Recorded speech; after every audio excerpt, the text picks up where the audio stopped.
Yep.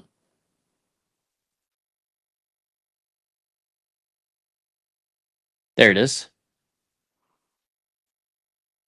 And that should turn on X and YouTube. And if you really want, you could go to the YouTube Live and see the stream stats that are there. It'll tell you active users and all that. But since we're using just the custom, it's not going to show you in the Rumbles. If you log into YouTube as as the dividend dudes or whatever, then it should show you. And then we'd have to redo this. But anyway.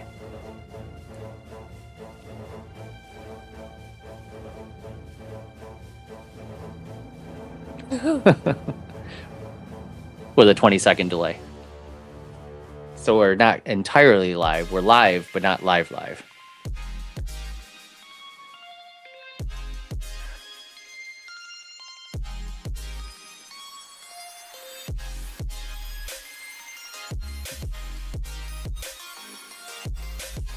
It's more of a, oh.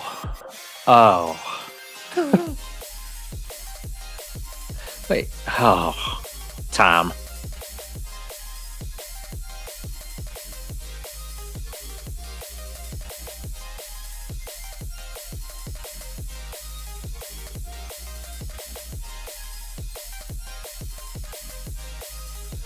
Yeah, so the next time I'm over, I'm going to get you on the new system because I really think we need to get away from OBS and get into Meld because it's a lot easier to use because we can create or download a unified chat for OBS that will work.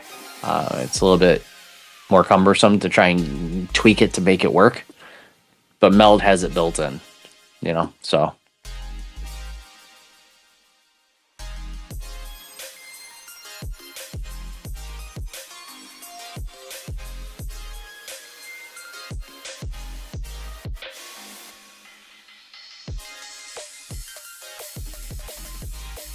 I know. I don't think you ever listen to yourself talk, though.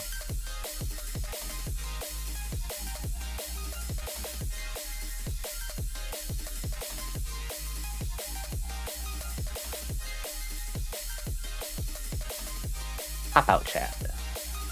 Pop it out, chat. All right.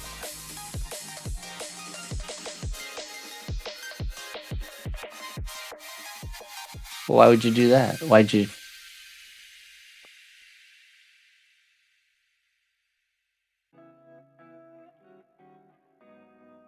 Yeah, but I could hear you through Teams.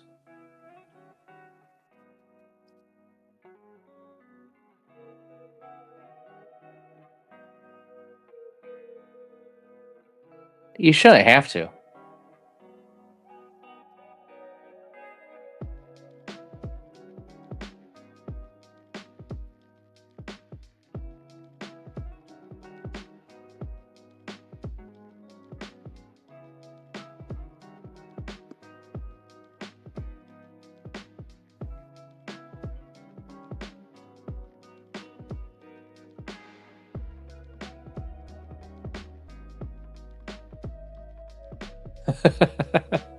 Yeah, do your thing so it works, but we'll figure it out, man.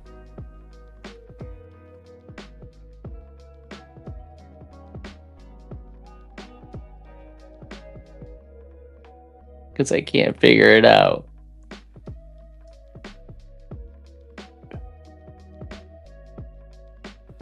Let's try mic 1. I'm going to switch you to mic 1. Tell me how I sound. Mic 1, combo 1. All right. Any different? Yeah, it is different. Better or worse? Better. Better? Really? Yeah. Why? It is not as... not echoey, but like... it's dampened. It's cleaner. Oh, it's not like you're talking in a hallway or a loud big room. Okay, let's I'm gonna turn down the gain on mic 4.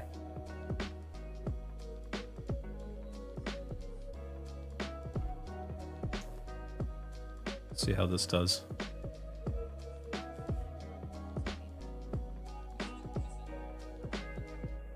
Yeah, now I'm back. Cool. Whatever. I could hear you on stream now, so that's good. I can switch to mic 1 if we can make that sound good. If I sit back here, though, I'm not eating the mic. How does that sound? I could hear you on Teams fine. Let me see the stream. Okay.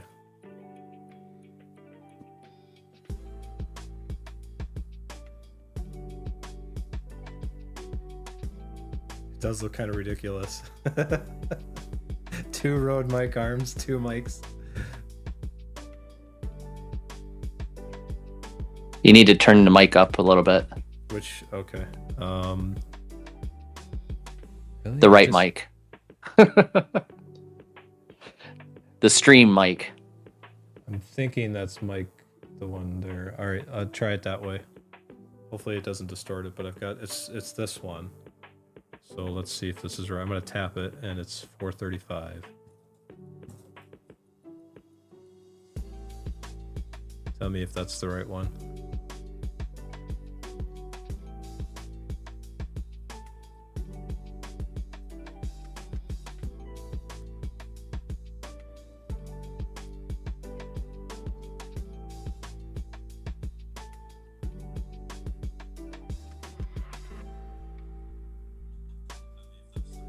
It didn't change.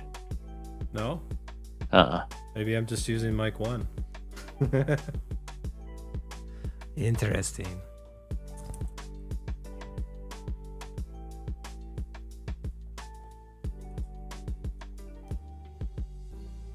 If I tap this one, wonder if that does it. 345.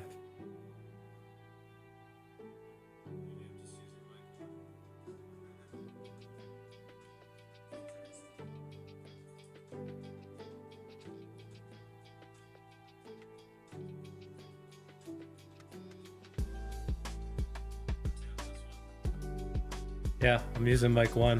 Why did it do that? It shouldn't have done that. When I look at the global mic and aux settings, it shows mic 1 just fine. Mic 4, though, doesn't seem to want to register. So I'm going to mute mic 4. And we'll see. You can still hear me, right? I can still hear you. Okay. 248.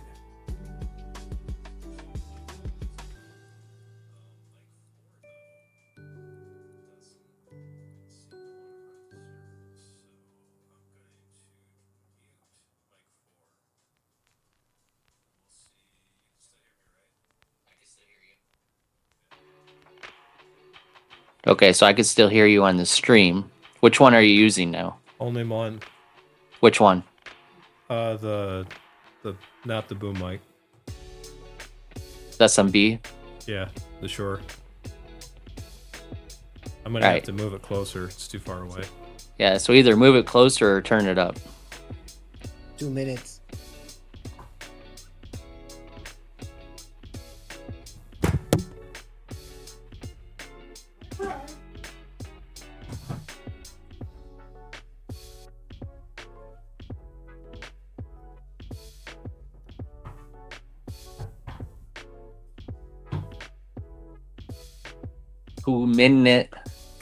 Two minute to win it.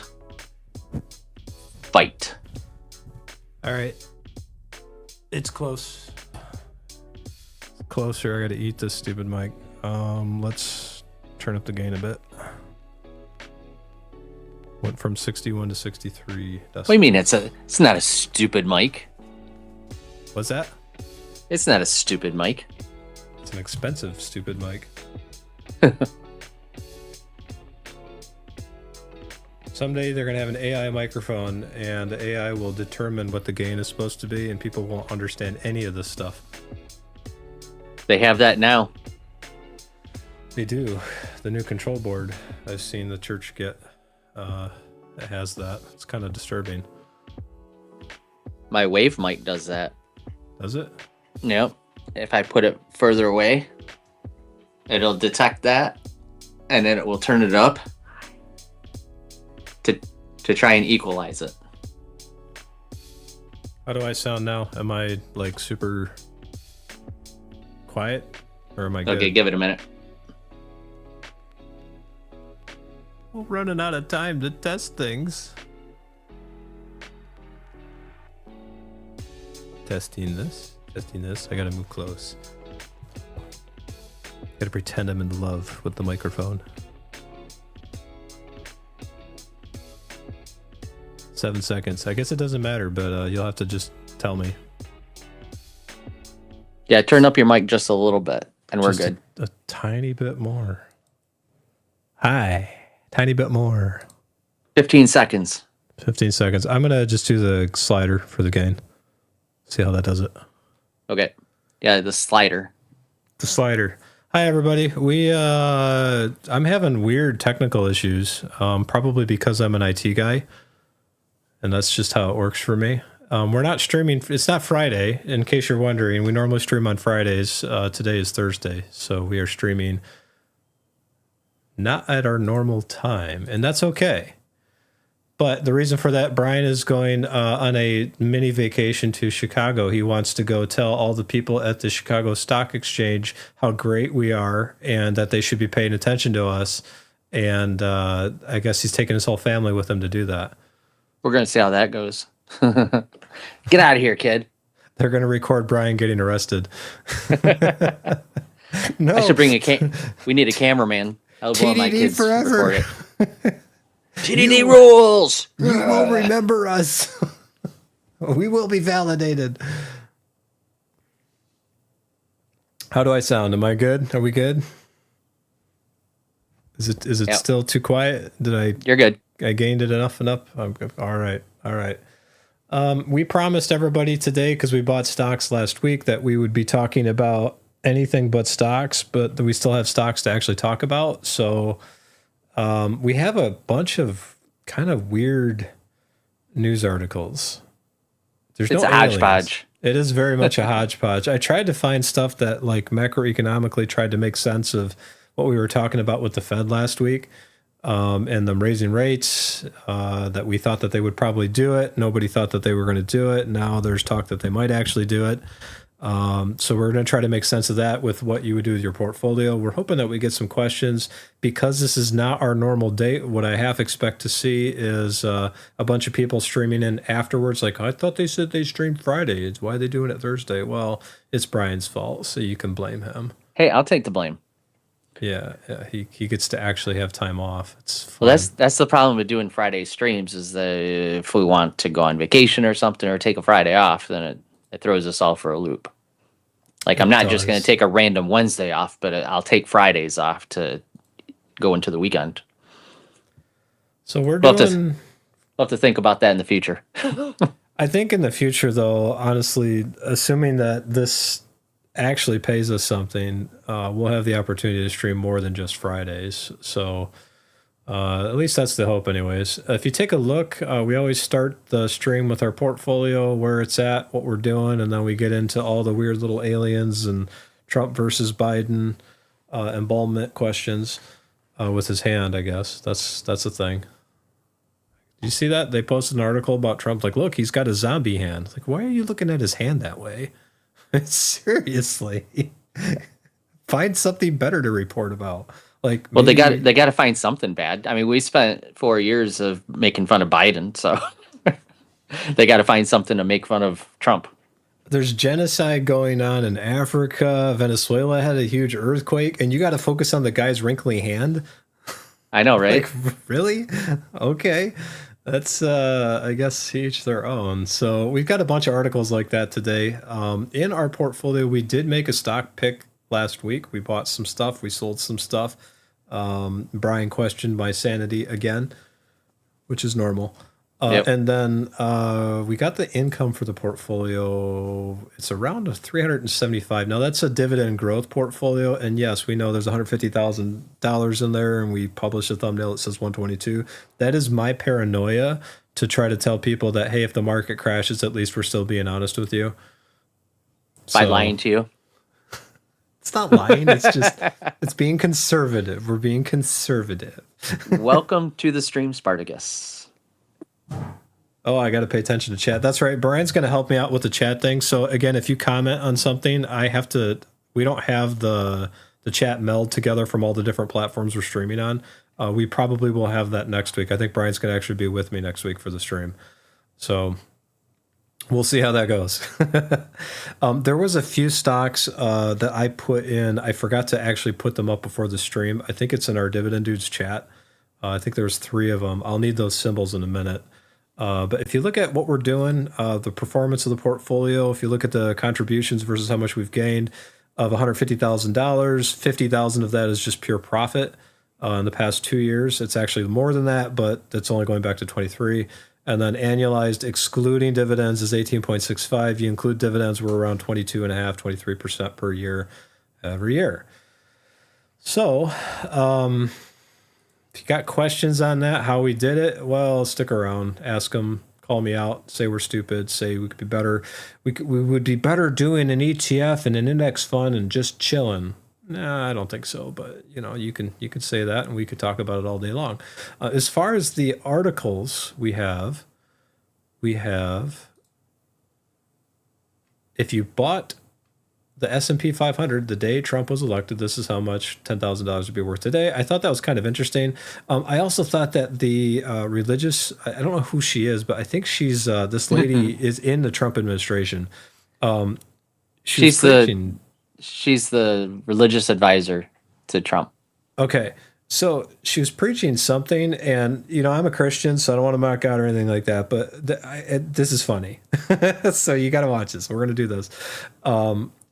We'll post all the links so that you can see them in Rumble. If you're on YouTube, sorry, we don't have Meld yet. We'll have it next week. Maybe Brian can post it. We've got something here. Last week we did a lot of Fox News, so if you lean one way or the other, well, maybe you control us. I don't care. There's I guess a huge earthquake that hit Venezuela, and that's not a good thing. Hey, Spartacus, did you guys get any tidal wave or tsunami alerts from that? I mean, you're like 6,000 miles away, but you're like the Atlantic Ocean on the other side. I'm wondering if you caught anything from that. We'll have to find out. I don't think that's too far. I think that's too far away. If it did, I think New York City would be underwater. So we have next thing is Strait of Hormuz is open. This was 8 hours ago. And then we have another one that says Iran says the Strait of Hormuz is closed. So how about them apples? And then after that, we got this is kind of what we've been talking about with the Fed. The Fed chair, Federal Reserve Chair Kevin Warsh, is warshing all of our expectations of what we think would happen with the market. We're just trying to play a part in, okay, how do we look at this long term? Again, we're not day traders. We're not crypto people. We could be. I've actually done pretty decently day trading. This is more for somebody who wants to make sure that they can sleep at night if they put $10,000 in the YOLO on something and think that, oh yeah, well, I'm going to make money tomorrow, and it doesn't actually work out that way. So we're not that, and we've got 4 years of consistent stock market performance to prove that, yeah, we're at least decent at this. Doesn't mean we're perfect, but you can learn from us. You can watch us make mistakes. You can watch us make money while we don't make money streaming. So this is all free on the house, and it is raw. There's nobody sponsoring this because nobody likes to look at my ugly mug. Brian probably would get sponsored. I don't know about me. Razor Core, if you like that one, you'll like this one. He's washing the inflation clean. He might. Kevin Warsh. He might. They're talking about raising rates. They're saying like 100 basis points is still on the table. Like that's gonna kill some stuff. Yeah, and that's too much. But okay. We got an interesting thing about the CDC director blocking a study and people freaking out about that. This is all over the place. This is our conspiracy week. And then we've got here where this is a very, we like to call out bias. This is one of the biased articles. It is Science Daily. I like to read some of their stuff, but doesn't mean it's not wrong, but it does mean that it is biased to one way. Yeah, they're not lying, but they're also not really telling you everything. Right. So then there's this one here about the world's going to be underwater in the next 2 weeks. You better like sell all your oceanfront real estate so they can buy it. And that's kind of it. We had those 3 stocks on, so now I think I'm ready to poke at that. We got to put that in here for today. Got to look at that. I think it was. Let me pull them up before we get too far, and I forget. I posted it. I want to say it was. I don't know if it was yesterday or the day before, but here we go. AVAV. Avav. Yep. LHX and KTOS. Not Kratos from the God of War, but okay, I liked it. Now, so L3 Harris is one of them, and then KTO. So the reason why I've wanted to look at these in the next few weeks is I guess the Ukrainian war has changed the way warfare is done, and not that warfare is a good thing, but I was asking and looking around with AI to see, okay, which companies are going to benefit the most from being able to ramp up drone production? Because it's better to kill a drone than a person, obviously. But in this case, I wanted to see which businesses were better positioned with logistics and everything to benefit from it. Does it mean we're going to buy it? I don't know. I don't have the answer to that. If you look at our portfolio, you'll see we already do have a defense contractor in there. There's one, General Dynamics, but we could add one more to see what it is. So we're probably going to poke at these a little bit, see what might have the most asymmetric upside or what might actually be a good value play long term. But if you go back and you look at where we're at, if you don't know us, you don't know what we do normally, you don't know how we roll. The stocks that are doing really well, we used to have $40,000 worth of Intel. We tend to sell. Mm-hmm. The stocks that are not doing really well in this portfolio, we tend to buy more of. Yeah, especially when it's up 500%. Yeah. The funny thing is the finances aren't there yet. It's like everybody found out, oh, there's partnerships. Let's all jump on. It's like a dog pile. It's like, man, read a balance sheet. Look at a statement once. You probably won't have so many issues with being late. So anyways, most of the companies that we invest in are relatively stable. They are companies that produce products that people typically have to have. United Health is one that does insurance. You need medical insurance. Whether or not you agree with the industry in any respect, you need to have good health care. So we got 3M, Intel, Merck, Rio, it's a mining company, Fastenal, Nuts and Bolts, Coca-Cola, IBM, Chevron. You can look at the list here, American States and Water Utilities. So these are relatively, from a risk standpoint, they're relatively low-risk businesses, except for maybe like Rumble. And what we're looking for in the portfolio is value mismatches. Companies that had a narrative that was like they're really well defended. They've got a good product, good service, whatever it is they're trying to produce. They've been beat up. They've had a bad couple quarters. They've been maybe a bad couple of years even. We're looking for ones that still have a good value where the market might not be pricing them correctly. And we're looking to buy them maybe for 6 months to 2 to 3 years. Now, we don't typically like to sell under a year. We've talked about the tax reasons for that, why you don't want to do that. But in this case, we're trying to look for a long-term play, and that's what's generated more than 30% of our profit cash flow over the course of the last 2.5 years. So we've gained a third of the actual overall portfolio value just in profits from selling stocks, and that's where that comes from. So we're looking for asymmetric or value mismatch where the upside is very high, but we're trying to do it in the utility value space. Because like if the market and the economy crashes, I don't want to be worried about whether or not Comcast can afford to pay their dividend. Because if the economy crashes, that affects people. That could affect you. I don't want that to mean that if you lose your job or something happens to you, that you can't go back and rely on something like the income here saying, all right, I'm still going to be okay. If we bought much higher risk companies, you might not have that income there. And we've talked about the reasons for that and why that might be a thing. So, like I said, it's a nerd bomb from Tom Time, but this nerd bomb is kind of the method behind the madness, and this is how you get the huge amounts of profits that we had. So this said, I would imagine that the income that we're getting right now probably will grow if we do nothing else. The $374 will probably go up by about 10% per year. So year one, you're, $400. Year two, you're $440. Year three, $480. By 10 years, you're close to $1,000 a month if we do nothing else. And that's because the positions that we buy are relatively stable. If you were buying something that's not, you probably could not. We showed this last week with Anelli Capital. The dividend checks went down.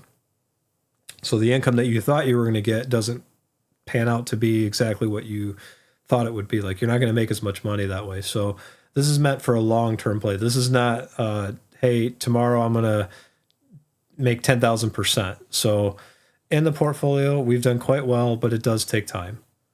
And that's all I have to say about that. Spartacus wants to talk about Otis as well. Otis? OTIS. Worldwide Corp. They make elevators. That's right. I was stuck in an elevator a long time ago, and I remember the little panel had the Otis label on it. I was at a university. And escalators. Yeah, okay. Otis. I want to look at Otis. For some reason, I think beaver. I don't know why. It looks like they're climbing away from their 5-year low. Down 10% if you bought them. And by the way, if I don't sound right, I'm using a different mic. I made the mistake of opening up our streaming software before I started the call with Brian. So now my microphones are all like weird. I'm using a different one. All jacked up. Yeah, so like if you're me and you really want to be super redundant, you just have another mic. So that way that like there's 10 different microphones over there, you just can't see them. There's 100,000 other streamers. He's the only one using 2 mics. Probably. Probably the only guy that's got a super enterprise setup for something that's, just pick up your phone and hit record. But only one camera. Yeah. So what do we want to start with today? Do we want to look at the stocks or do we want to look at this? This is something else. Let's start with the stocks. Let's get that out of the way. You don't want to do the strike thing? It sounds like you do. So if you want to do it, we could do it. No. Strike.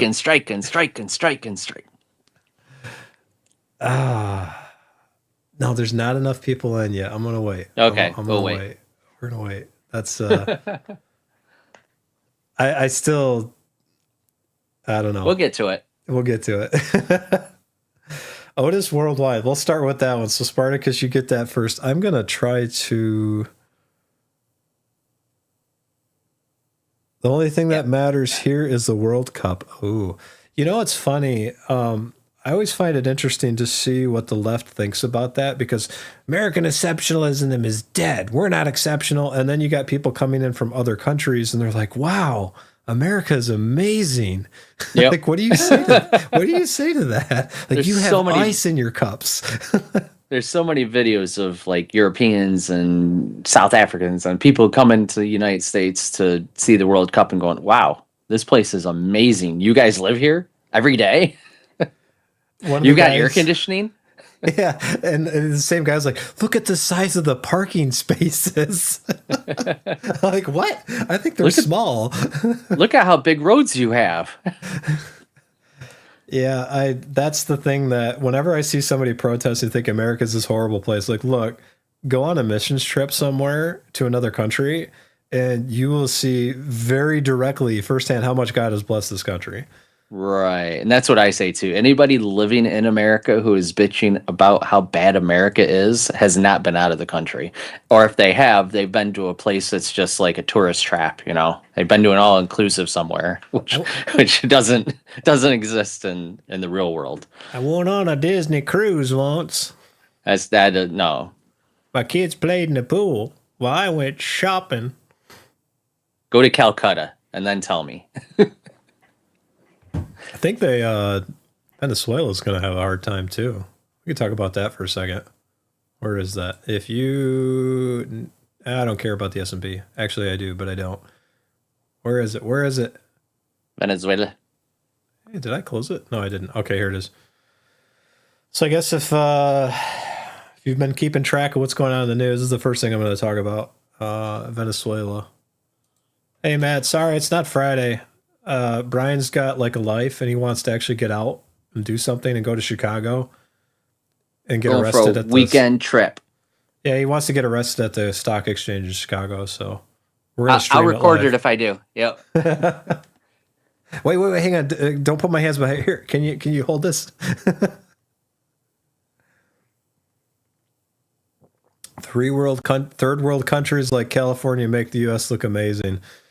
California is a very bipolar state. There's the haves and the have-nots. There's a lot of haves, though. There's a lot of people who make a lot of money in California, and they pay a lot of taxes. And then you see the infrastructure and the state of the people who don't have anything, and you wonder, where does all that money go? Like, what are you doing with this?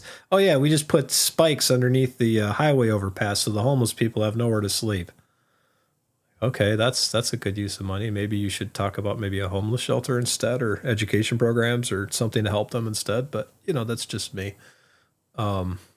So Venezuela had a 7.5 magnitude quake. Doesn't sound big, but they don't have the infrastructure we do. So I guess as far as we know, there are 10,000 people missing. So that's kind of bad. Send your prayers out to them. Hopefully we can get some aid over there and things can be fixed. But I wanted to point that I saw this last night. Thought, oh crap, that's something we probably should at least bring up. They have 4 new updates already. We've only had this up for a couple hours. Not even that, like 1 hour. And it's really sad to me too, when you look at the media, how much the news now is tailored to what they think your preferences are. So things that are actually news don't necessarily get to the front of your, you don't get a chance to see it. And I think this is actually news. So if you didn't know this happened, it happened. And it's not a good thing. Never is. Yep. So there you go. There's your positive news for today. Make you feel good. We've had 3 7 magnitude earthquakes or higher this year so far. I guess they're saying what is it? The heat dome. They're going to do the giant El Nino. I can't say it. Is not going to happen now. They're not sure. Oh. They're talking about this huge El Nino is going to cause climate disruption. Now they don't think it's going to happen. It's going to be a heat wave. We're going to get next week's supposed to be a heat wave all around. So for Michigan, that's like mid 80s. So 90s. For all the people down south and in warmer climates, you're like, what? For us, that's hot. Yeah. We're going to hit the 90s at the end of next week. And then Tennessee and them are going to get into the hundreds, triple digits. And at that point, my house will be a balmy 63. It will. Because it's encased in 7 feet of foam.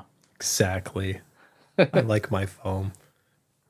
That way, if a tornado ever hits and one of these massive trees, I got huge trees in my property, falls over the house, I'll be protected because it'll bounce off the foam.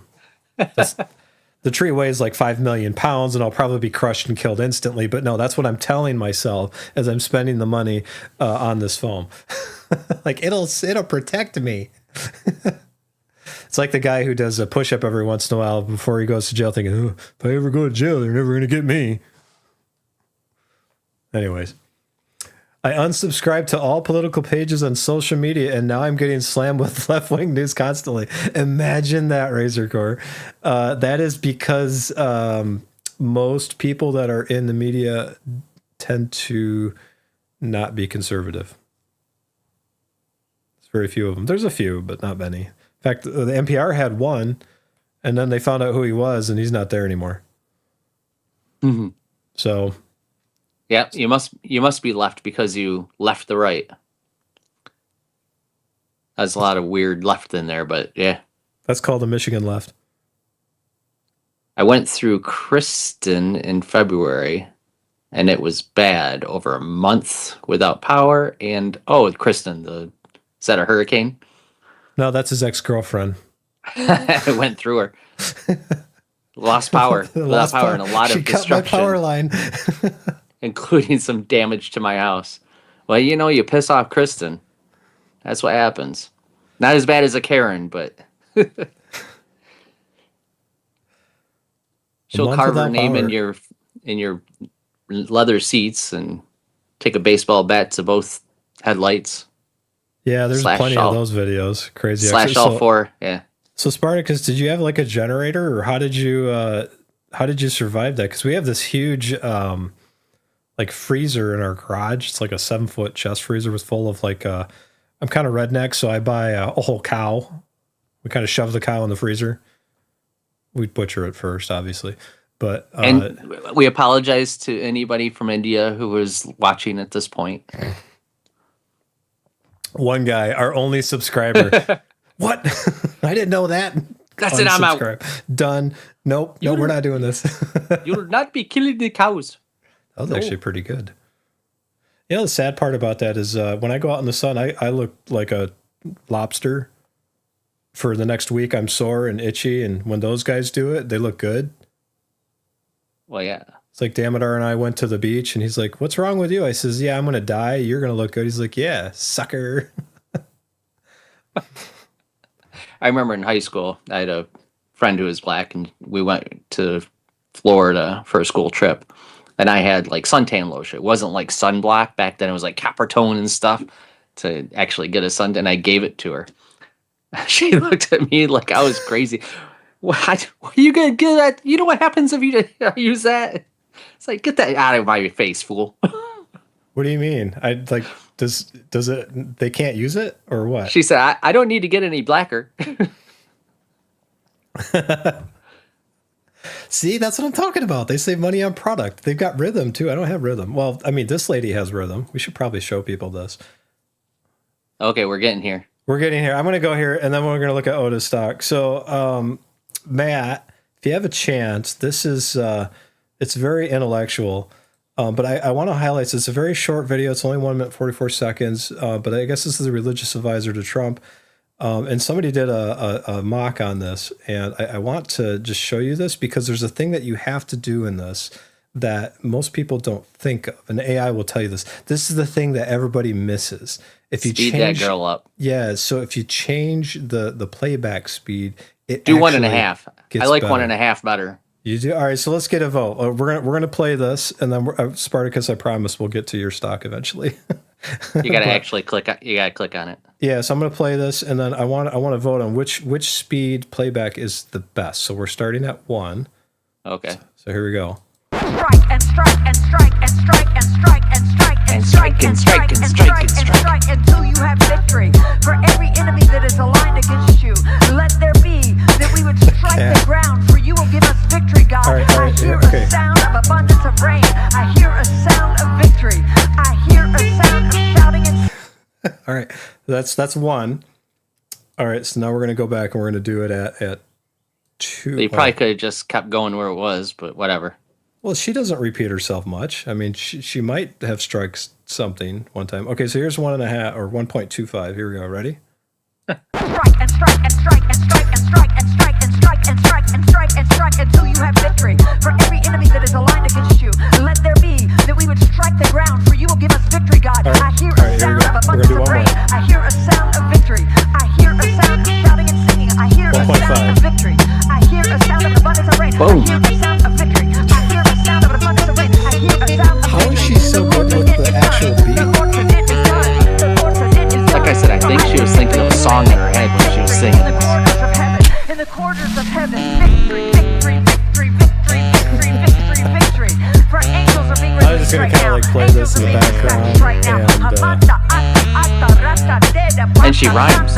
She did, yeah. I'm Christian, so I don't want to mock God or anything, but that's funny. This is funny. From Africa right now. Speed Africa it up right again. now. Africa right now. From Africa right now. They're coming here. They're coming here. In the name of Jesus. From South America. They're coming here. They're coming here. They're coming here. They're coming here. From Africa. From South America. Who's the guy pacing in the background? Like, what's he doing? Does he lose his phone or something? He's reading something. That's why I think this is a rehearsal. He's just like going through. Because in the front, there's a girl that's comes in at the end that is just reading something too. Yeah, it's I have to admit, because there's nothing else going on. It's like this isn't part of the sermon. I hope she might not. have done it.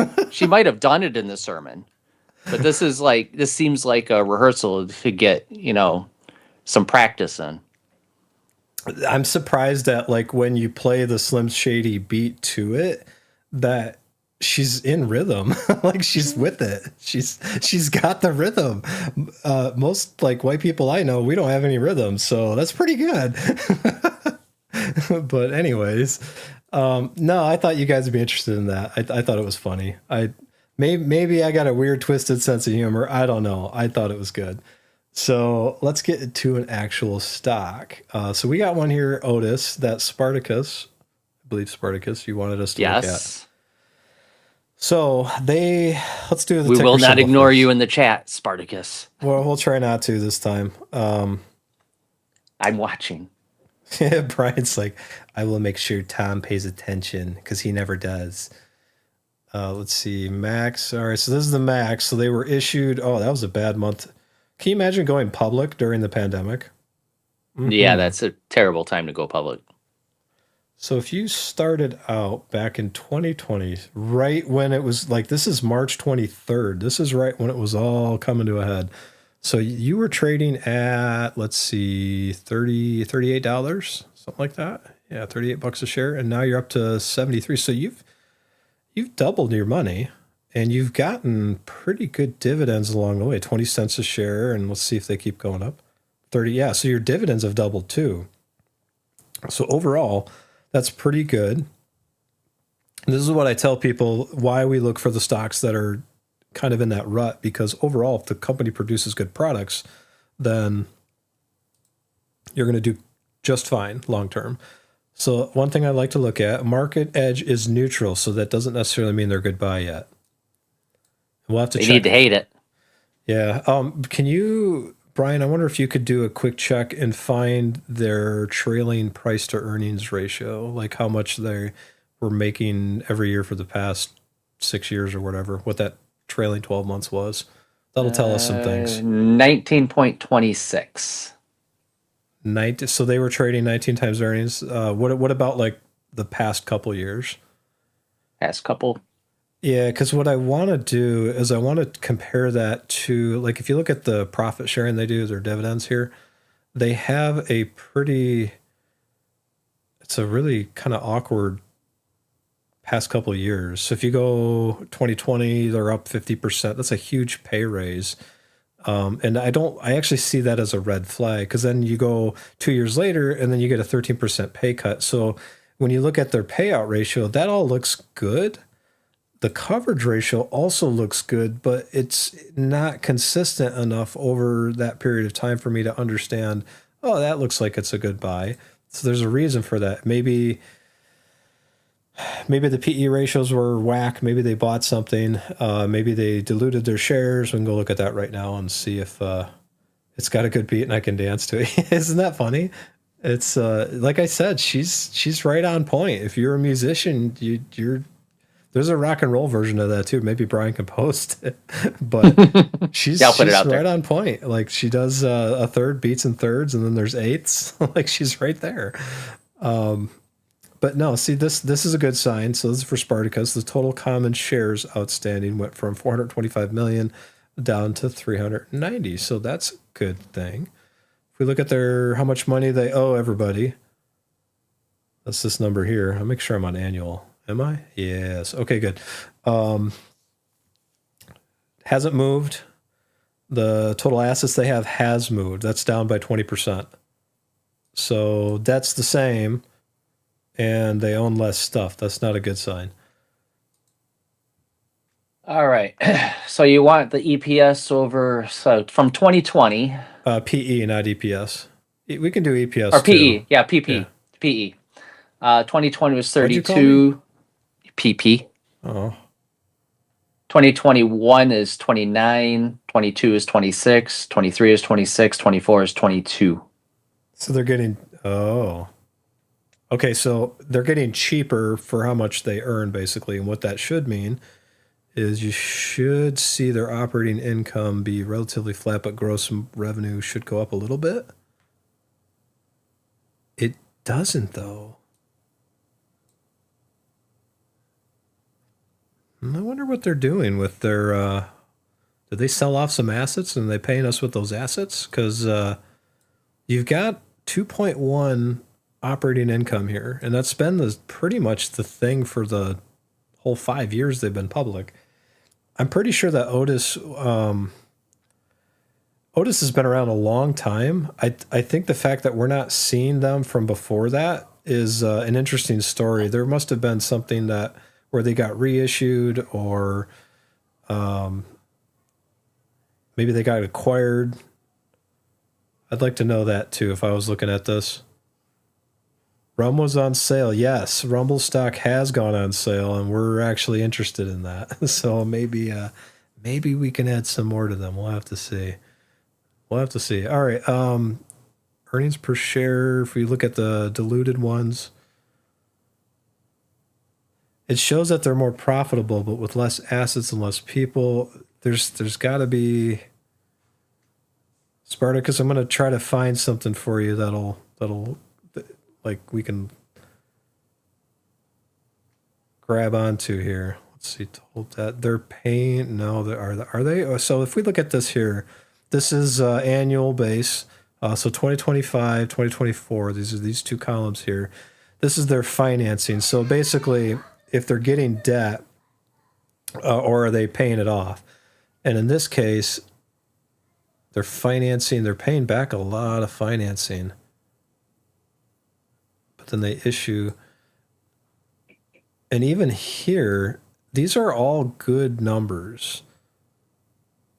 The fact that they're paying back debt and not issuing debt, that's a good thing.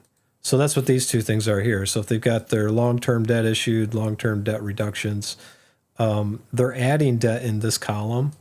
But overall, the cash from their financing it looks like they're paying a lot. Now you can see their dividend check. So when I tell people that the stock is paying you directly from their equity or from the business, and we want to make sure that their profit sharing or their dividend comes from products, this is why. When you look at their total cash dividends paid, it actually does come right out of their balance sheet. There it goes. The value of the stock will drop by exactly how much their dividends are going to pay. I see you want to say something, Brian. I'm just waiting for you to breathe. Okay. To answer your question, Otis Elevator was the predecessor to Otis Worldwide. They were owned by UTC under the ticker UTX. So in 2018, they were spun off by UTC. And in 2020, that became public, and they have their own public ticker symbol now. They were private. Oh, they were okay. private. So they were a division under UTC. So you'd have to go to UTC to see what Otis was doing in their books. So what I would be interested knowing that, so Spartacus, if you really want to dig in a little bit, I would look at some of the insider trading, because typically when a company goes public, money flows in all over the place, and the people that got in before they went public are thinking, new house. And that's not a bad thing. I mean, they probably worked hard and they earned it, I would imagine. But a lot of times when the business goes public like that, they're riddled with debt, liabilities. Maybe they've got a lot of dilution in their shares. Maybe they overvalued their assets, which you kind of saw in this first one here. And now that it's all getting normalized or depreciated, hopefully with the correct amount of bean counters out there, you're actually seeing more of like what they actually are worth. This is why I don't typically like to jump into companies that are relatively new in the stock market. SpaceX is an example, because a lot of FOMO people, fear of missing out. There's a lot of like optimism, euphoria. There's, oh, it's going to go to the moon, and everybody jumps in because everybody knows about it. And it has nothing to do with like the boring stuff that we're looking at. And No, that's- not the actual fundamentals of the company. And if you go historically and look at all the IPOs that have happened over the years, most of the time, not all, but most of the time, they spike, and then they go down when all the pre-investors sell. And then Kinda it slowly like a- climbs back up. Kind of like a middle-aged marriage man love life. Yep. Sometimes it just drops. What are you telling me there, Brian? There's no spike. Your love life, it dropped. You got married, and that was it. You're done. No, I'm actually happily married You for are. now. Yeah, well, I think I am. I don't know. You have to ask her about it, but I think she's okay with it. I hope. She hasn't told you otherwise. Tom, I'm just here for the projector in the home theater. What? ju- What? Tom, I'm just here for the kids. I do see marriages like that. Don't. This is so for the younger people watching. Yeah, make sure you marry the right person. I did, but there's a couple girlfriends I had before that. Man, I dodged a bullet. Well, there's a reason you didn't ask, you know? Yeah, I got lucked out. She'd I lucked be out. crazy. Crazy lady. As far as this company goes, going from private to public like that, I'm not surprised by some of the numbers I'm seeing now. I don't think Otis is in a space that's very risky. Elevators have to meet certain inspection compliance requirements, and there's only so many companies that can do that. So not a bad company probably to buy. What I would look for, Spartacus, if I were you, maybe what we can do in another stream, I can come a little bit more prepared for this one. We could look at their earnings report. We could see, hey, what are they doing with this now that they're public? Because now you got investors that tell the board, hey, this is what we want to do when they vote. Hopefully there's enough voting shares to make that happen. Some public companies don't give investors voting rights, but we could see what they plan on doing with that. And now that there's this accountability that's more public than private, we'll have to see that if they turn it into a giant profit machine where money comes spitting out and the people aren't well taken care of, or if it's the other way where they kind of keep that private company, homegrown atmosphere where they take care of their employees. I don't know if Otis did that or not, but I have noticed a lot of times when I see companies go public, the people that have been there that built the enterprise for 20 years, they've put their life into it, 60 hours a week, all of a sudden they are now employee number 163841 and they no longer matter. They're When I worked for Donnelly, that actually was my username, E14159. It was a number. wow. That was my username. Because we decided that it was easier because when like people get married or get divorced, you got to change your name and all that stuff. It was easier just to have a number that never changes. So what you're saying really is the apocalyptic dystopia that everybody fears is actually already in corporate America. It's already For there. 20, 30 years. Yeah. Yeah. Oh, and it's- just a word to our sponsors. Spartacus is sponsored by Pfizer. You are?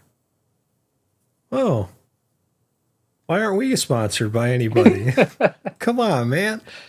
He bought more because they dipped. They did dip. In fact, Pfizer, we could look at them. PFE, I think is the one. Maybe we should talk about like the oceans flooding the earth and everybody dying so people can buy lakefront homes on Science Daily. No, we should probably look at Pfizer stock. I'm buying like 5 miles inland, and then it'll become a beach home. Brian's main question when he's shopping for real estate. So, we happen to be in Charleston here, and I see this article that says the ocean's going to rise, 12 feet. How above the sea level? How far above the sea level are we in this property? Like, I want to just know. And he's out there with like a tape measure. Yeah, I will have beachfront, and my $500,000 home will suddenly become a $10 million home. Beachfront. Yeah, baby. Knowing my luck on YouTube and social media, because we're often right. We're not always right, but we're often right with our stock decisions. It'll be like I buy the property 35 years go by, and I'm on my deathbed, and all of a sudden, there comes the shoreline. I told you I was right. I was right. Yep, that's Those the will be your problem with last social media. words. I was right. I was right. No, I don't know. Boy, that would be a hard thing to. God's like looking at me. What are you doing, dude? It's like, who cares, Tom? Nobody cares. I don't care how it works, Tom. I just want it to work. You're Tom, the engineer, it was figure it out. being right was never the point of life. Goodness, that might be true. That might actually be what happens. You were so obsessed with that. So here's Pfizer, 2367, and they look at that dip. This is why we're buying them. That's a big company. If you go back to 2012, you have to go back to the recovery from the recession to get to the same price level they're at now. Now, granted, inflation's a thing. Lawsuits were a thing. The big thing, quite a few lawsuits. But I mean, think about that for a minute. 2012, if you were to pull up their gross revenue back then to today and do some like inflation-based calculations, look at these guys from a standpoint of just income. Boy, if this doesn't tell you that the medical industry is accounting isn't very accurate. Because that's a thing. They accidentally gave the wrong books, so they had to reclassify it. No, not those books. Those are for us. And don't show You gotta them give that. give them the blue books, not the red books. Yeah, but look at that. They've had a rough run here. So 81 billion only. 101 billion, 60. That's terrible. Terrible. 60 billion. Only. Who could live on that? So they've had a rough run. That does explain the drop, obviously. They had an operating loss in 2023. So if you go back and you look at, this is why I tell people the ticker symbol is going to follow the financials in historical sense. What you look at today is what people think the stock's going to be in 6 months from now.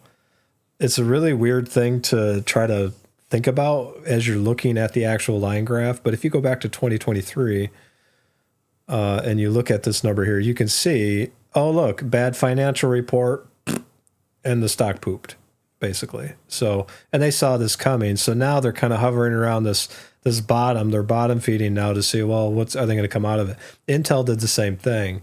And I don't think we can really see that very well. Because this only goes back 5 years, and I think those contracts all started in 2018, at least as far as I know. But let's take a look at Intel and see if it shows us that same story. Dang, look at that. Yeah, look at these splits. Split. So you had 1 share, now you got 2 shares, now you got 4 shares, now you got 8, now you got 16. You made some money. Actually, you had more than that, 32. Yeah, you got 128 shares basically if you bought them in 1980. I was -2, but yeah. -2. Shut up. I was 7.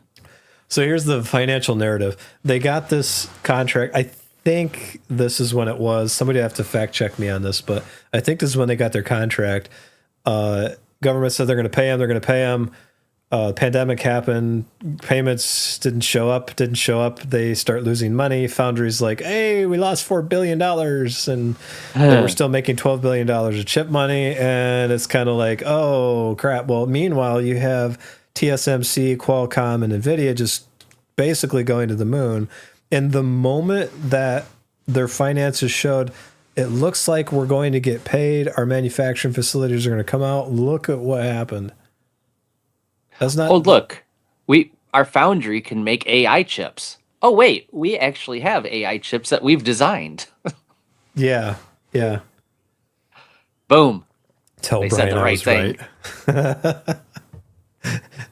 Right. No, Brian's older than me, so I think he's going to get there first. He's going to be standing there like, Wait, Matt.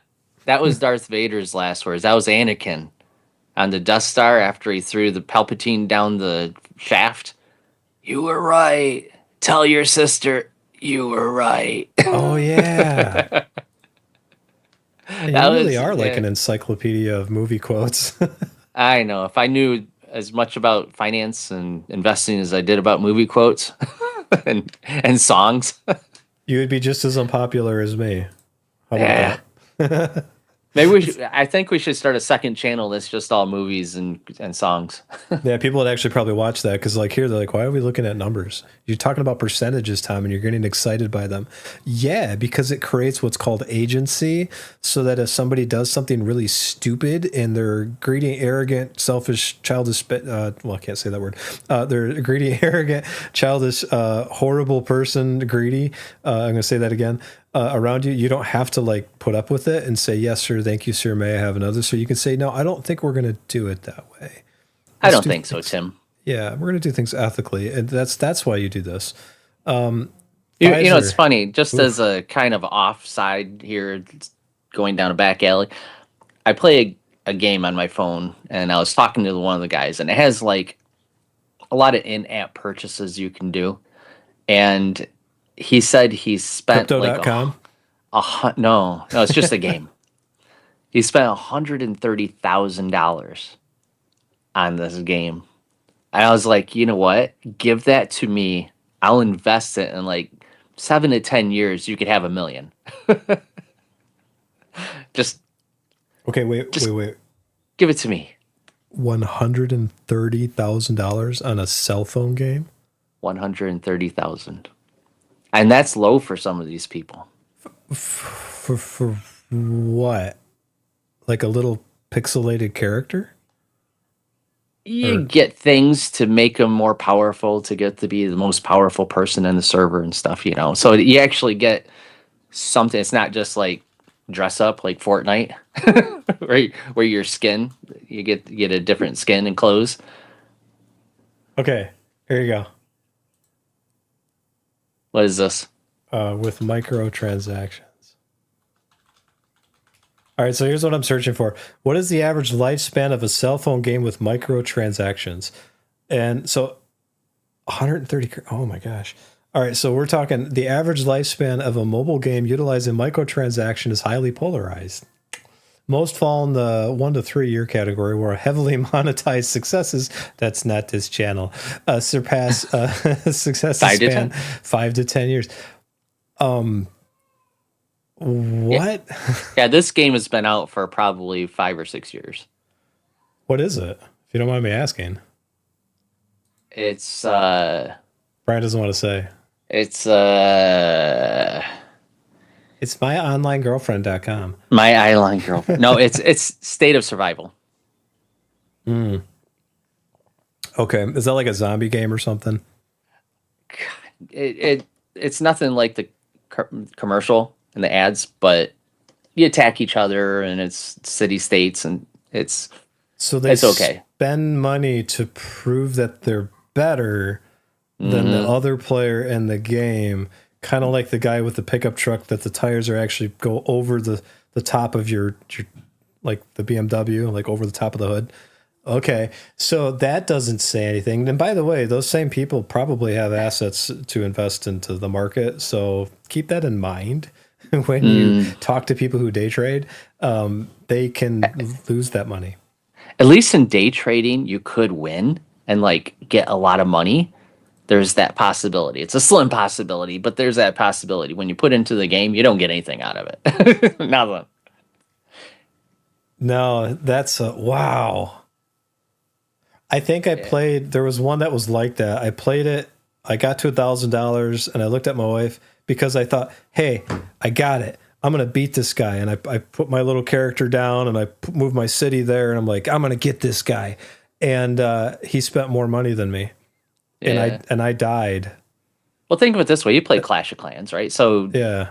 it's like buying all the crap and the gems and all that stuff to get, when something comes out, getting your buildings to max and all that stuff, and spending $130,000 to have the top village or whatever in Clash of Clans. It's the same thing. But it's so fleeting. Like they come up with one patch and everything that you did is just worthless. It's like when I saw that, I thought, wait, what am I doing here? I'm spending a portion of my dividend checks on a stupid cell phone game that the only thing they care about is how much money they're going to make. So I should probably and I stopped. And then all the people are like, no, don't do that. Don't quit. I'm like, yeah, okay. Wow. That's an awesome marketing strategy because you got the peer pressure now. Because now you got other people trying to make you do it. Just stop spending. I mean, you'll fall behind, right? Yeah. But at least you won't be losing $1,000. So Matt's saying the game sounds the same as crypto. There is some truth to that. We've gone on and off about crypto for a long time and why it's speculative and risky. I think as far as like that's concerned, I still wouldn't. Because their whole mindset is, hey, this is going to DeFi from the dollar, right? Well, no, we said this 3 years ago. No sovereign government that uses a medium of exchange as its basis for running the government, hence why the Fed exists, is going to let that happen. And they're like, oh, no, we can trade this. It's okay. The people that actually want to do that are probably like drug traffickers and gamblers, like the people who do stuff that they don't want to be seen. The moment that the Fed says they're going to come in and go, oh, yeah, we're going to regulate this, which they did, you're going to see crypto struggle. And guess what? It went from 100,000. Now they're struggling. And that's it's got to be tied to something. Do I think it's a bad idea? No, I think it's a great idea. I just don't think it's a good investment right now. All it takes are the companies within just America to say, okay, Bitcoin, we're going to now allow Bitcoin in every single company to purchase our products. That's it. Now it becomes a valuable asset, right? You could purchase, there's buying power. That becomes the dollar. Just as good as the dollar. It could be.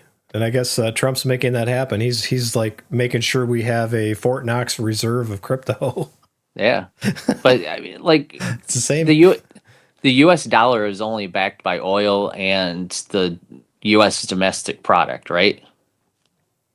So it's not like boats, like that Trump thing with China, the Z, where the baby Trump and baby Z. Let's just go back to Biden, right? We'll take Trump completely out of it, even in Biden's administration.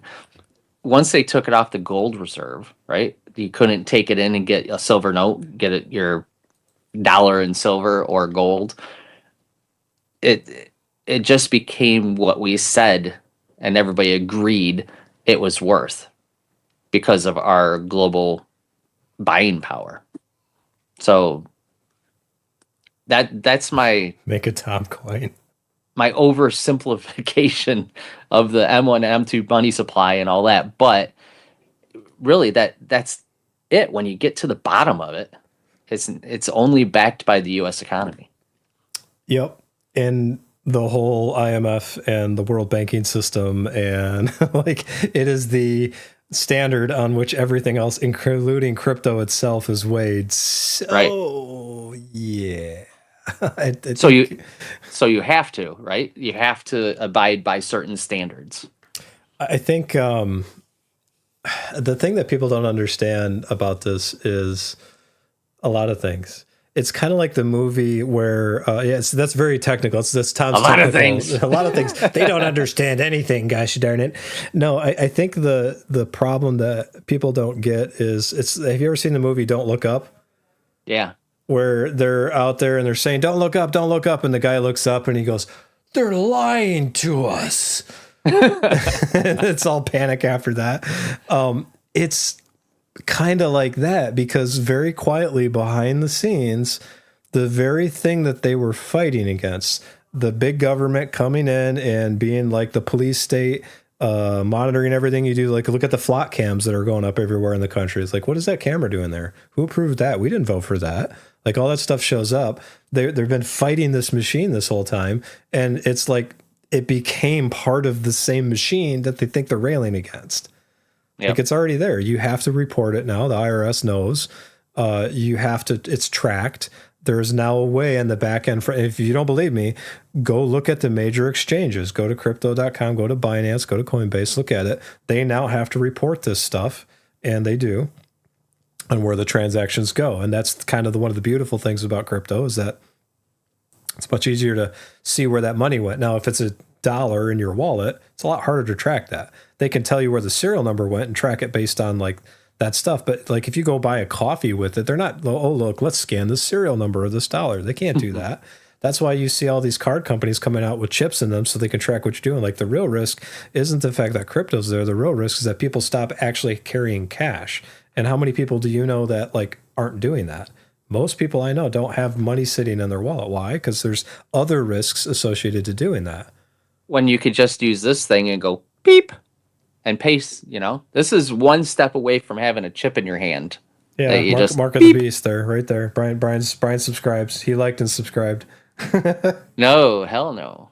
I'm for a lot of things, but I'm not for having implants that can be tracked like that.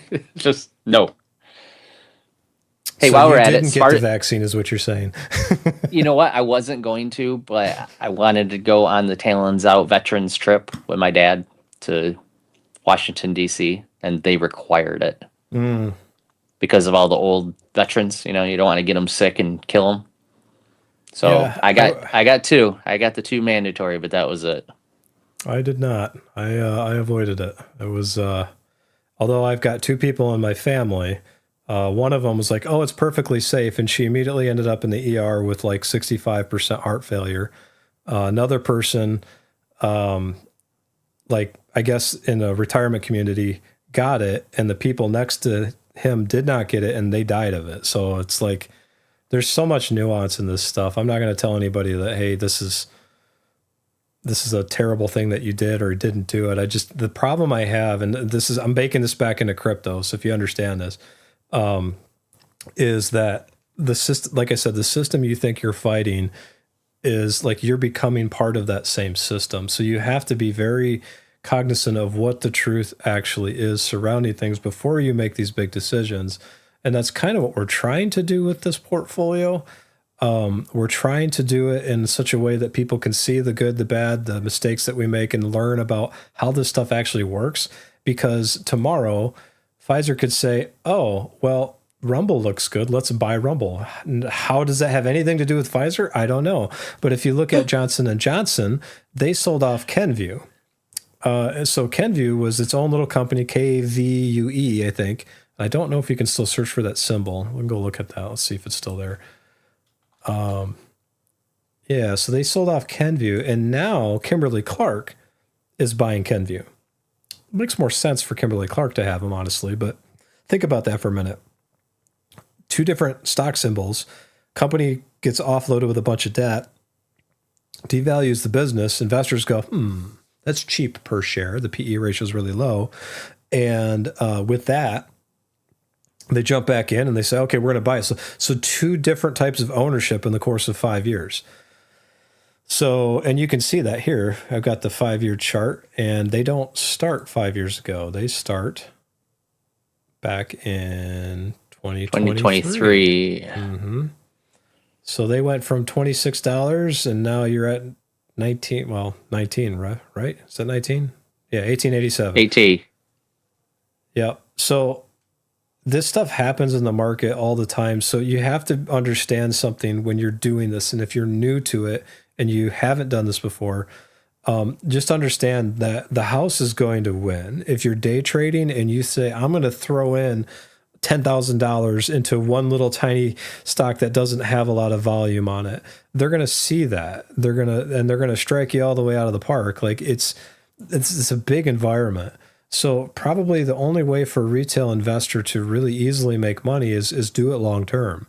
That's why a lot of people say VOO and chill, or VTI, VOO and chill, or do SCHD and JPI, but then we talk about taxes. What we're doing is more of the educational space because, like I said, these transactions and like buyouts and mergers and spinoffs, like if you look at 3M, they had some debt.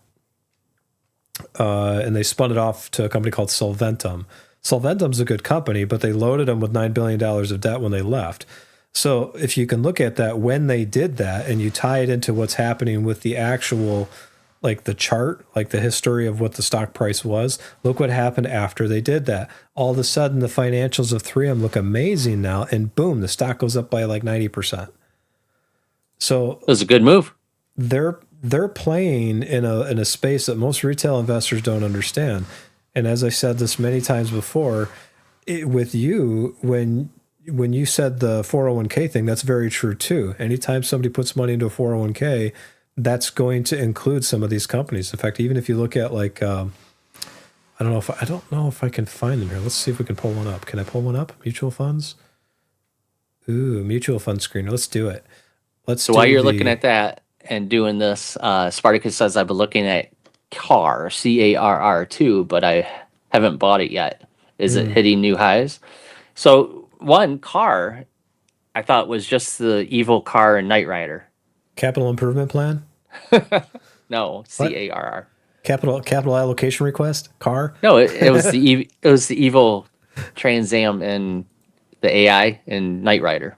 So you That was can't. Kit's If you're in the evil corporate twin. space, you know what CAR means, and you know what I just said. Good for you. I do. Carrier Global Corp is CARR, which are hitting their close to their 52-week high. So it's just for that. It's not ours to buy. I don't know. They could be. But are they hitting new highs? Are they going to break through I the don't know. resistance at 80? We'll have to look at them. I'm trying to find a mutual fund that is well known in this space. I probably should do it by. Let's see. Can I do market cap? Can I look at the actual cap? Yeah, Matt's calling me out. That is KARR. KARR. Kit and car. Yeah. Well, that's the German version of capital allocation request. CAR. It's got to have the two dots over it. The ULAP. I drive German cars so I can mock them because I like their engineering. Here's one. This is American Funds Growth Fund. So I've never looked at this one before, but my point hopefully will stand. It should be able to show us what's in here. Yeah, so here we go. Top 10 holdings, 35%, but look at what they have. Wow, this is really tech heavy. This is all makes up. Broadcom, Meta, Microsoft, Amazon. Oh, what a horrible example. Alphabet and Tesla. Holy cow. It's all Make 7. All right, let's get out of this one. Except for two. There's two that are not. Actually, no, that's a good example because I don't like it because it's telling the narrative I want to tell way too good. Because like I said, if you don't believe in the business, every time you put into, let's say this is a 401k that maybe your company has, every time you put into it, it's going to put it into a fund like this. And if you look at what this fund has, even if you think NVIDIA is overvalued, every time somebody gets paid, what is it, 6%? Yeah, 6% of this portfolio in this mutual fund, every time money gets thrown into that is going into NVIDIA. It's building equity into NVIDIA. So they could be overvalued, but they're getting a lot of equity just because they're NVIDIA. So What if they do something that makes it so that they're not overvalued? That's why it's really hard to fight against a machine like that. That's why I said the house always wins. So if you're going to be, if you think you're going to try to fight the machine with like crypto or something else, no, you're not going to win. No. So you said it was CARR? Was that it? Yeah. And then he also said it was the same with VTRS. I've held it in my portfolio for quite some time now. And it seems to be performing much better. That's because of inflation. We don't know how to stop spending. It's Amazon days, man. You got to spend. I did a mind experiment with somebody, I think it was yesterday, where we said, what is the most photographed thing in the United States? Now, my buddy, he cheated. I said an Amazon package. Yeah, I said it was the Amazon package. And he's like, no, faces. I thought, well. The Amazon driver. And he from was all the right. Ring doorbells. he was right. Faces are photographed more That's a lot of faces, by the way, in the United States than Amazon packages. But Amazon packages actually made a notable dent in that number. So, yeah. So what do we want to do first? VTRS or CIR? Do Car. CA. He asked for car first. So the capital allocation removal request? Or Carrier. Request repeated? Capital. That's how I do my finances. Capital allocation request repeated because they didn't hear me the first time. There's only one R in car, but anyway. Not if you're Hispanic. Got to roll that R. I can't do that. They are. My kids are in Spanish immersion, and I am ashamed. Like I can't. Can't roll your tongue. No, I can't do that. That's Rico suave. every time I do, I sound like I'm a beached whale or trying to. Like, are you okay? Are you sick? No, I'm fine. So this first one, car, is Max. They were issued again. Bad time, 3/23/2020. So here you want to talk conspiracy theories? Look at all the IPOs around the time that the pandemic started. See how they tie in. This seems like a good time. Where's Alex Jones when you need him? Well, I'm saying, Tom. Isn't he he went bankrupt, I guess, and he's still streaming, isn't he? Like they shut him down, I thought. Well, no, they didn't. They shut InfoWars down. They didn't say he can't stream anymore. Yeah, but doesn't he owe like billions of dollars or something? Like he owns a ton of money. He can never pay that. His company was never even close to being that much. The reality of social streaming. I made $500 last 2 years. Yeah. Oh, he made more than that, but $600. he made millions, but not billions. I mean, they just did that to prove a point.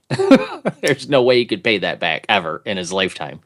But still, he's got his website, so he could stream from his website, and Does X it look brought like him a back. GoFundMe now? No, it's just it's InfoWars, but on his website, and it's not InfoWars. It's the Alex Jones show or something. It's and he's on Rumble. What's a good synonym for info? It's Data Wars now. Data Wars. We're no longer InfoWars. We're Data Wars. Not gonna keep me down. Gonna fight the system. I'm back in Texas. I'm sorry, Alex. It's I don't watch this stuff. It's I don't know. I thought that was interesting. So total assets. This is car. Capital allocation, or as well. Matt, you're doing it wrong. That's the German version. Night automated roving robot. Car from Knight Rider. Now, if it's European, it's got to be raving, not roving, because they got to have techno. Guess nobody listens to techno. Yeah, said Brian, who's out of touch with reality. Said Eminem. Did he really? Yeah, in his song. Doesn't he have like multiple platinum awards, so he's actually qualified to say that? It'll be so empty without me. It's that song. The total assets here are 30%.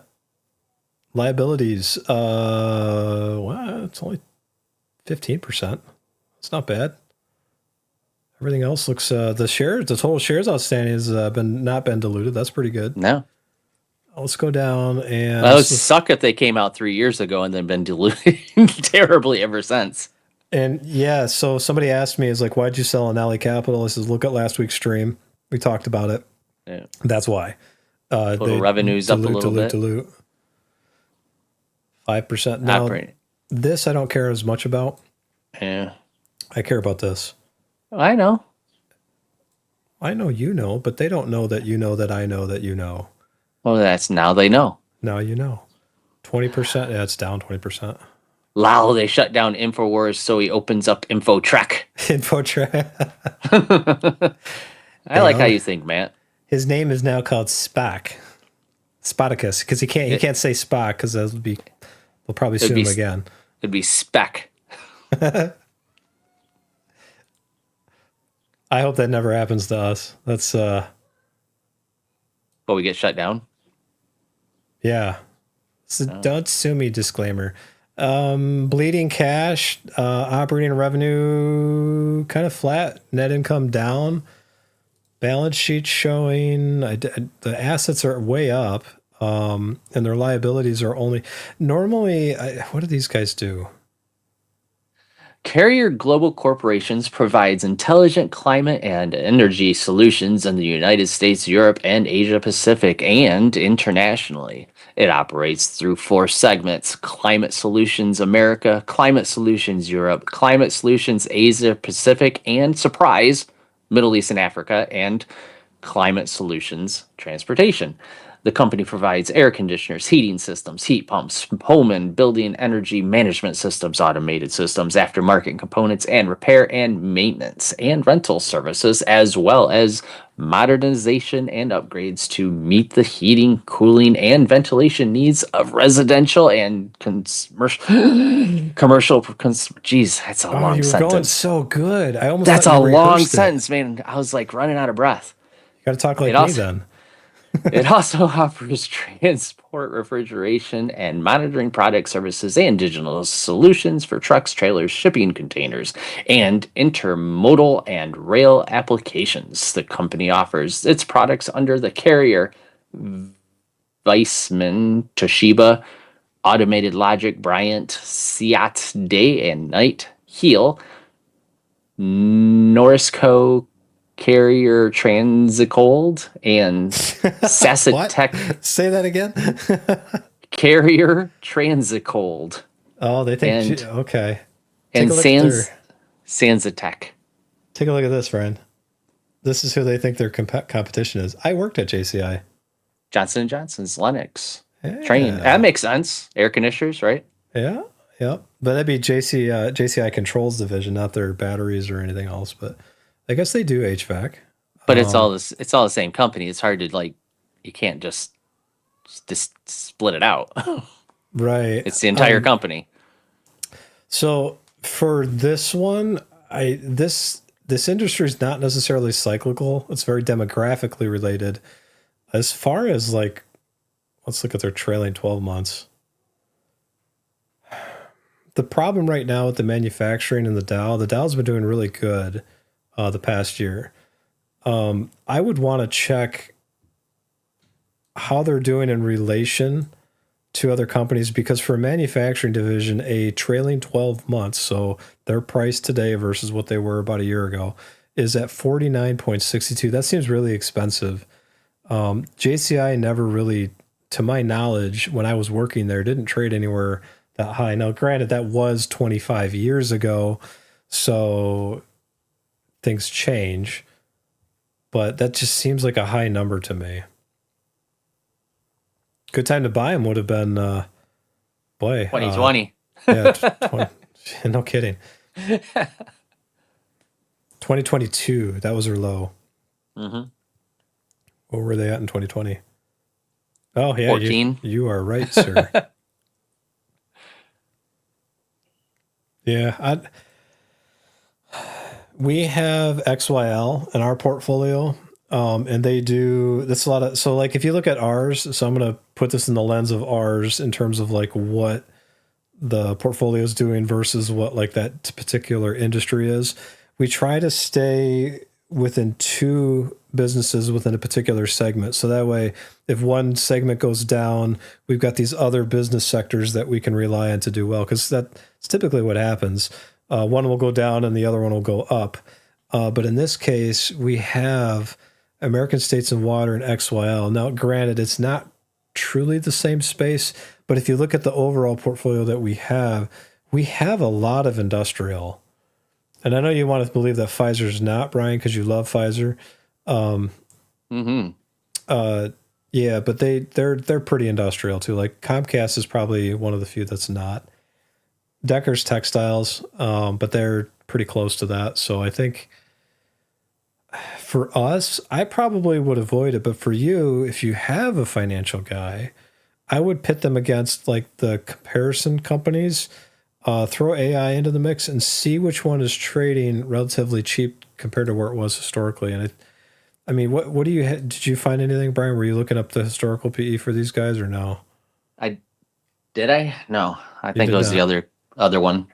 All right, let's see if in fact we can throw this into the. We have a paid for version of this, but we'll just do a cheap, quick redneck.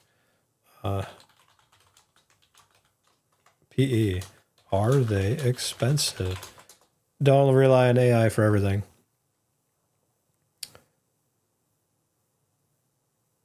Yeah, it's trading at a. That's kind of what I thought. It's trading at a premium.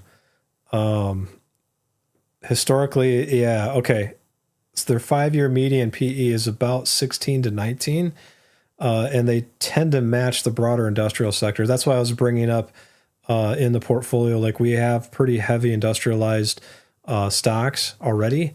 So when they're trading at 49 times earnings, I would look to see why they're so expensive per share. Sometimes just people think that they're going to do really well and they're pricing that in already. But I don't. When they're that expensive based on their historical pricing, that's a red flag to me.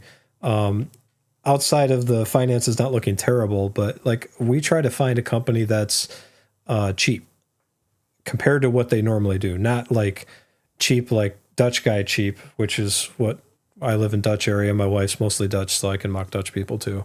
If you take offense to that, then it's Brian's fault. Who's not? Don't you blame that on me? Oh, dang it. He's still listening. You thought I was gone, didn't you? If I hear a flush, I'm going to laugh. So here's the VTRS is the other one you wanted to look at.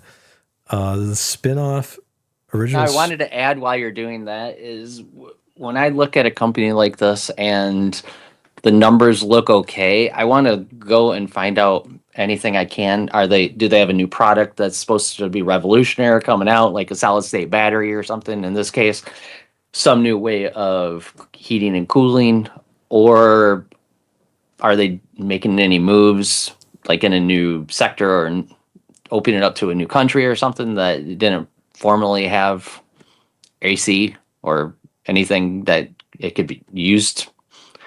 And then that gives me an idea if all this hype is warranted. Could they possibly be making more money? Force Ghost Brian. Now you just got to wait 40 years for that. We'll both probably be dead. So there you go.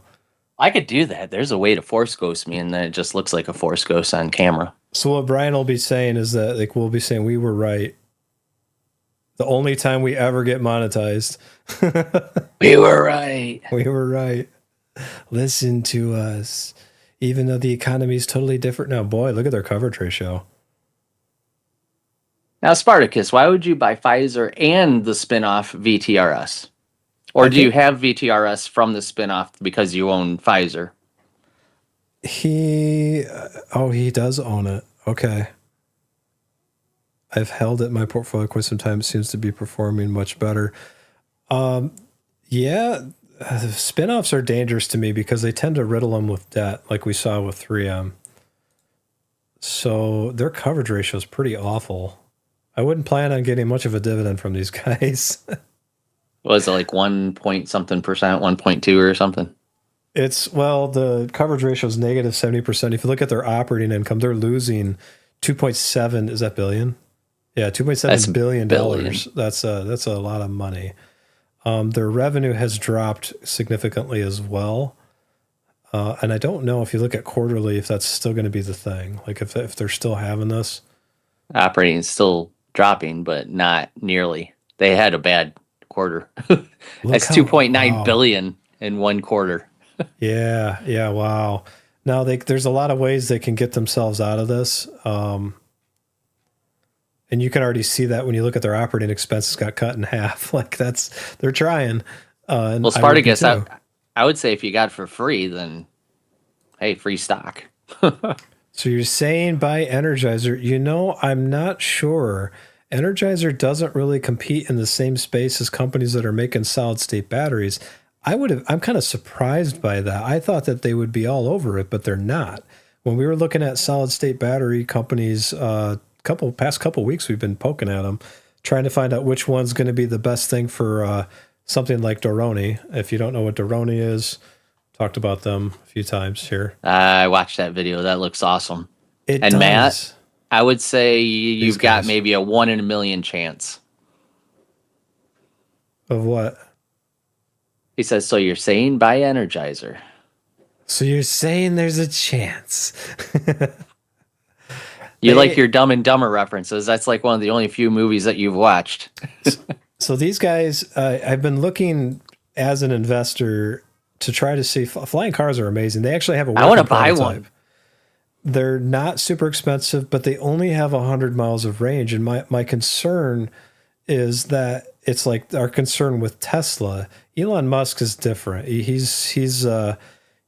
But these guys are not Elon Musk. Maybe they are. Maybe we'll hear about them. Maybe I'm stupid and wrong. But I want to try to capture the supplier to this, because if Tesla decides, oh, these guys made a flying car, let's do the same thing. They've got all the infrastructure and logistics to make it happen. It would make sense. We make cars. We make rockets. Let's make a flying car. And they've got the battery knowledge and the infrastructure to support it all. So like that's why I haven't done it. I want to. They offered me $3.20 a share, and now they're saying, hey, you can buy it for $3.30 a share. I think is what it is. They back when it was $2.10, but like they don't actually have orders yet. They've got a prototype. They've got supposedly pre-orders. This is the potential revenue, but long term, again, I have to find something that's going to be working in a recession. And I don't think the average... Now, if you buy an F-150 pickup truck, this is actually cheaper than the truck. So there is that. But it's a really cool thought process. And what I'm thinking of as an investor is like, okay, that's cool, but who's going to supply this? And that's where we were going, and we were looking at... this is the mutual fund thing I get out of this. 3M, Kenvue, Johnson Johnson, no Pfizer, no Intel... Bye-bye, Otis. That's why we're looking at this AV, LHX, and KTOS. AV is I don't know if you want to pull it up and read the thing for us, Brian, but this is an aerospace and defense company that would be making drones. Now, what I'd be interested to find out is on this space, who makes the batteries for these and how cheaply can they do it? Because the biggest problem we have right now is weight, energy density, and availability of materials. So if they can find a way to make this affordable, where if you lose a propeller flying through the air, you're not going to die. And Deroni has done that, but I don't think he's going to be the only one. So I've been trying to look at different businesses that do this. This is the same kind of push that I had when we were talking about vertical farming, indoor hydroponic farming. Now that's been replaced by... Well, drones are doing a lot of the farming, and tractors basically drive themselves now. That's crazy to watch. There's some dude standing alongside his field, and there's this huge tractor that could basically drive through your house. Just nobody's in it. It's just kind of hanging out. Well, they should have somebody in it. There's supposed to be somebody in it. You would think, but I've seen it where they're not. They're not supposed to do that. It's it's supposed to have somebody there. It's all air conditioned inside that thing anyway. You read a book and because they got to make micro adjustments to it, because sometimes it's off like an inch or so, and you got to make it come back an inch. Well, if you're on a 500-acre field and you're off by an inch at the beginning, you're going to run into the guy's house by the time you get to the end of the field. Right. That's why you got to make the micro adjustments. But anyway, you want me to read it? Yeah, Alibaba. Alibaba in the 40 wants thieves. to look at Baba. Yeah, Baba is China's Amazon. Yeah, we've been asked to look at Alibaba like 25 times. We'll put a pin in that just for now, because I want to look at these guys. Let me go back to... Oh, man, I got to close all this again. Hang on. Close. The flying car guys, they've got redundant systems. So they got redundant motors, redundant propellers, and all sorts of things. So, and then if it all fails, it's got a parachute. I have redundant egos in case I'm wrong. You do. In case somebody deflates one ego, you got the backup ego. It's so easy too. So I'm constantly fixing it. There's so many problems. Let me see if I can go to the website. All right, go ahead. They already got rocket cards, Matt. AeroVironment. Incorporated designs, develops, produces, delivers, and supports a portfolio of robotic systems and related services for government agencies and businesses in the United States internationally. It operates in two segments: out of autonomous systems and space, cyber, and directed energy.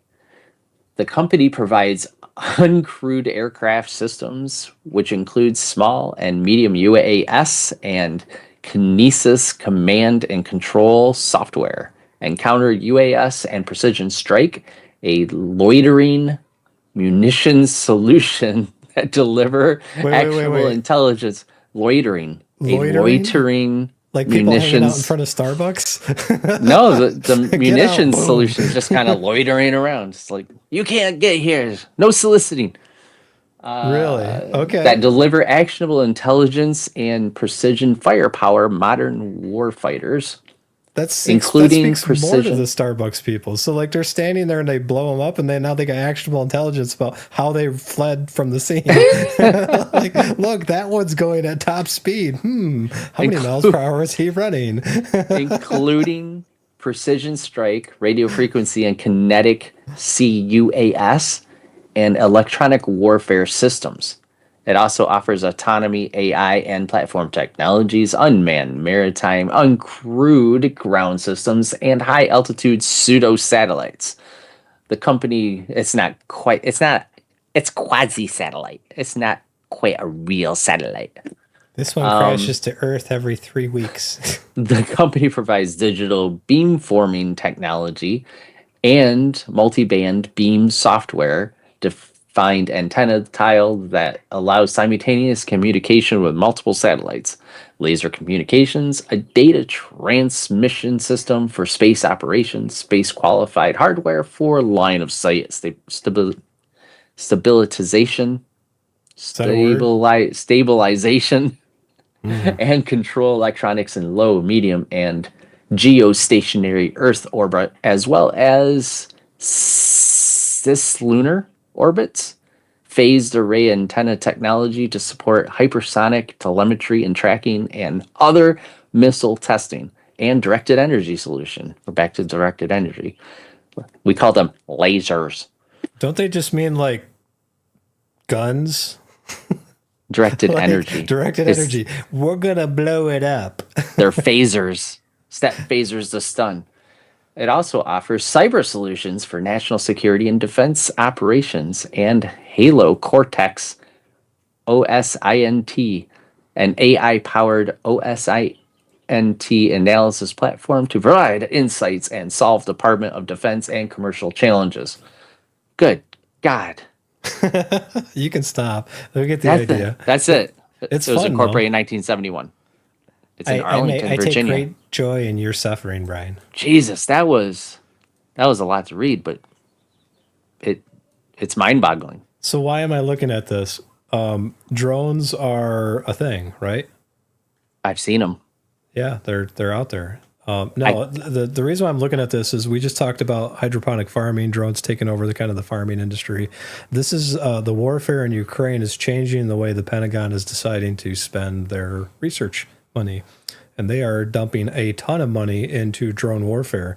They have this autonomous vehicle that charges the drones, but it kind of looks like, have you ever seen a pickup truck where the back bed has like a bunch of shelves and stuff in it? It's like a contractor's truck. It's kind of like that, but the drones it's shielded on the outside, and the drones fly out from the middle of it. And it can create these drone swarms remotely. There's no people there. Maybe there's a guy nearby that's operating it or something. But like these things, if you saw one of the photos, they have this drone that it's got these huge munitions on it, and it'd blow up your house, that's for sure. But they're cheap to manufacture. But the use case is not just military. The use case, we're talking farming, we're talking Amazon, we're talking about also offers sharks with lasers on their heads. But freaking lasers on them. Lasers. Is it too much? Is it too much to ask to have sharks with freaking lasers on their foreheads? So maybe. Yeah, I'm gonna post this so people can see this too. Hopefully, flipsnack.com. That's an interesting website name. So two things. Oh, go ahead. Yeah, I got two. Okay, Do your so things. Spartacus says I sold some, I believe Alibaba near 150, but never thought they would drop as much again. And he just said, I think I like the one I have. There aren't many with RTX, but it was the best I could get. I have no idea what he's talking about there. Well, It's a video card or welcome RTX. to the retail investor space. Man, it's a 176 page report. We're gonna have to look at this in more than one stream. Like I can Throw flip me a through bone it and here, pretend people. I'm reading it. The That's second nice. thing is That's nice. when you're thinking about drones, I envision instead of the truck, it's like StarCraft. Remember the Protoss? They had that Oh. carrier. They could buy all the aircraft for it, and it just goes, and they all just swarm out of it and goes attack. That's what I think of. That's coming. It's just going to be a giant drone flying to wherever, and then all these little drones come off it and just swarm. That's what I'm hoping they have a picture of it in here, but that's what the Pentagon, Ukraine, this is what the mass production is ramping up. So if we're looking for a growth stock, not just necessarily a dividend payer, and I'm sure these guys would, but this is kind of one of the spaces I'd be looking at because you're looking for demand. You're looking for product demand. You're not just looking for, oh, I want a big paycheck because these guys pay a big paycheck. You want to know where it's coming from. But and I'm not looking at these guys in the space like, oh, we're going to win a war. That's not why you do this. You do this because they can solve a lot of problems. You could do like geographic engineering. You could, if the guy disagrees with you, you can bomb him. That guy's a problem. He's Let's a problem. solve We him. need to take. We're going to solve the problem. That's not No a good way to longer a think about problem. Problem solved. Woohoo! it.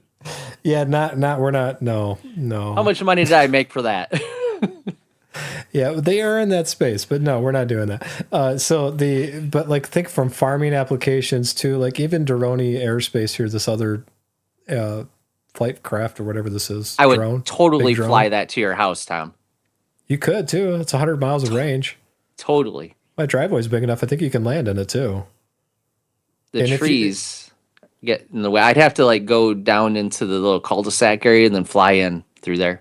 No, through the what's going to driveway. happen is you're going to, well, you can't because there's a canopy over the cul-de-sac too. So what I think is going to happen is you're going to try to land it and you're going to get caught in the tree and we're going to have to do a stream from you like up in the tree somewhere. Like, get me down. Okay. Brian clearly belongs in office. Brian for office. That's how we solve our political problems with munitions drones. That's my platform right there.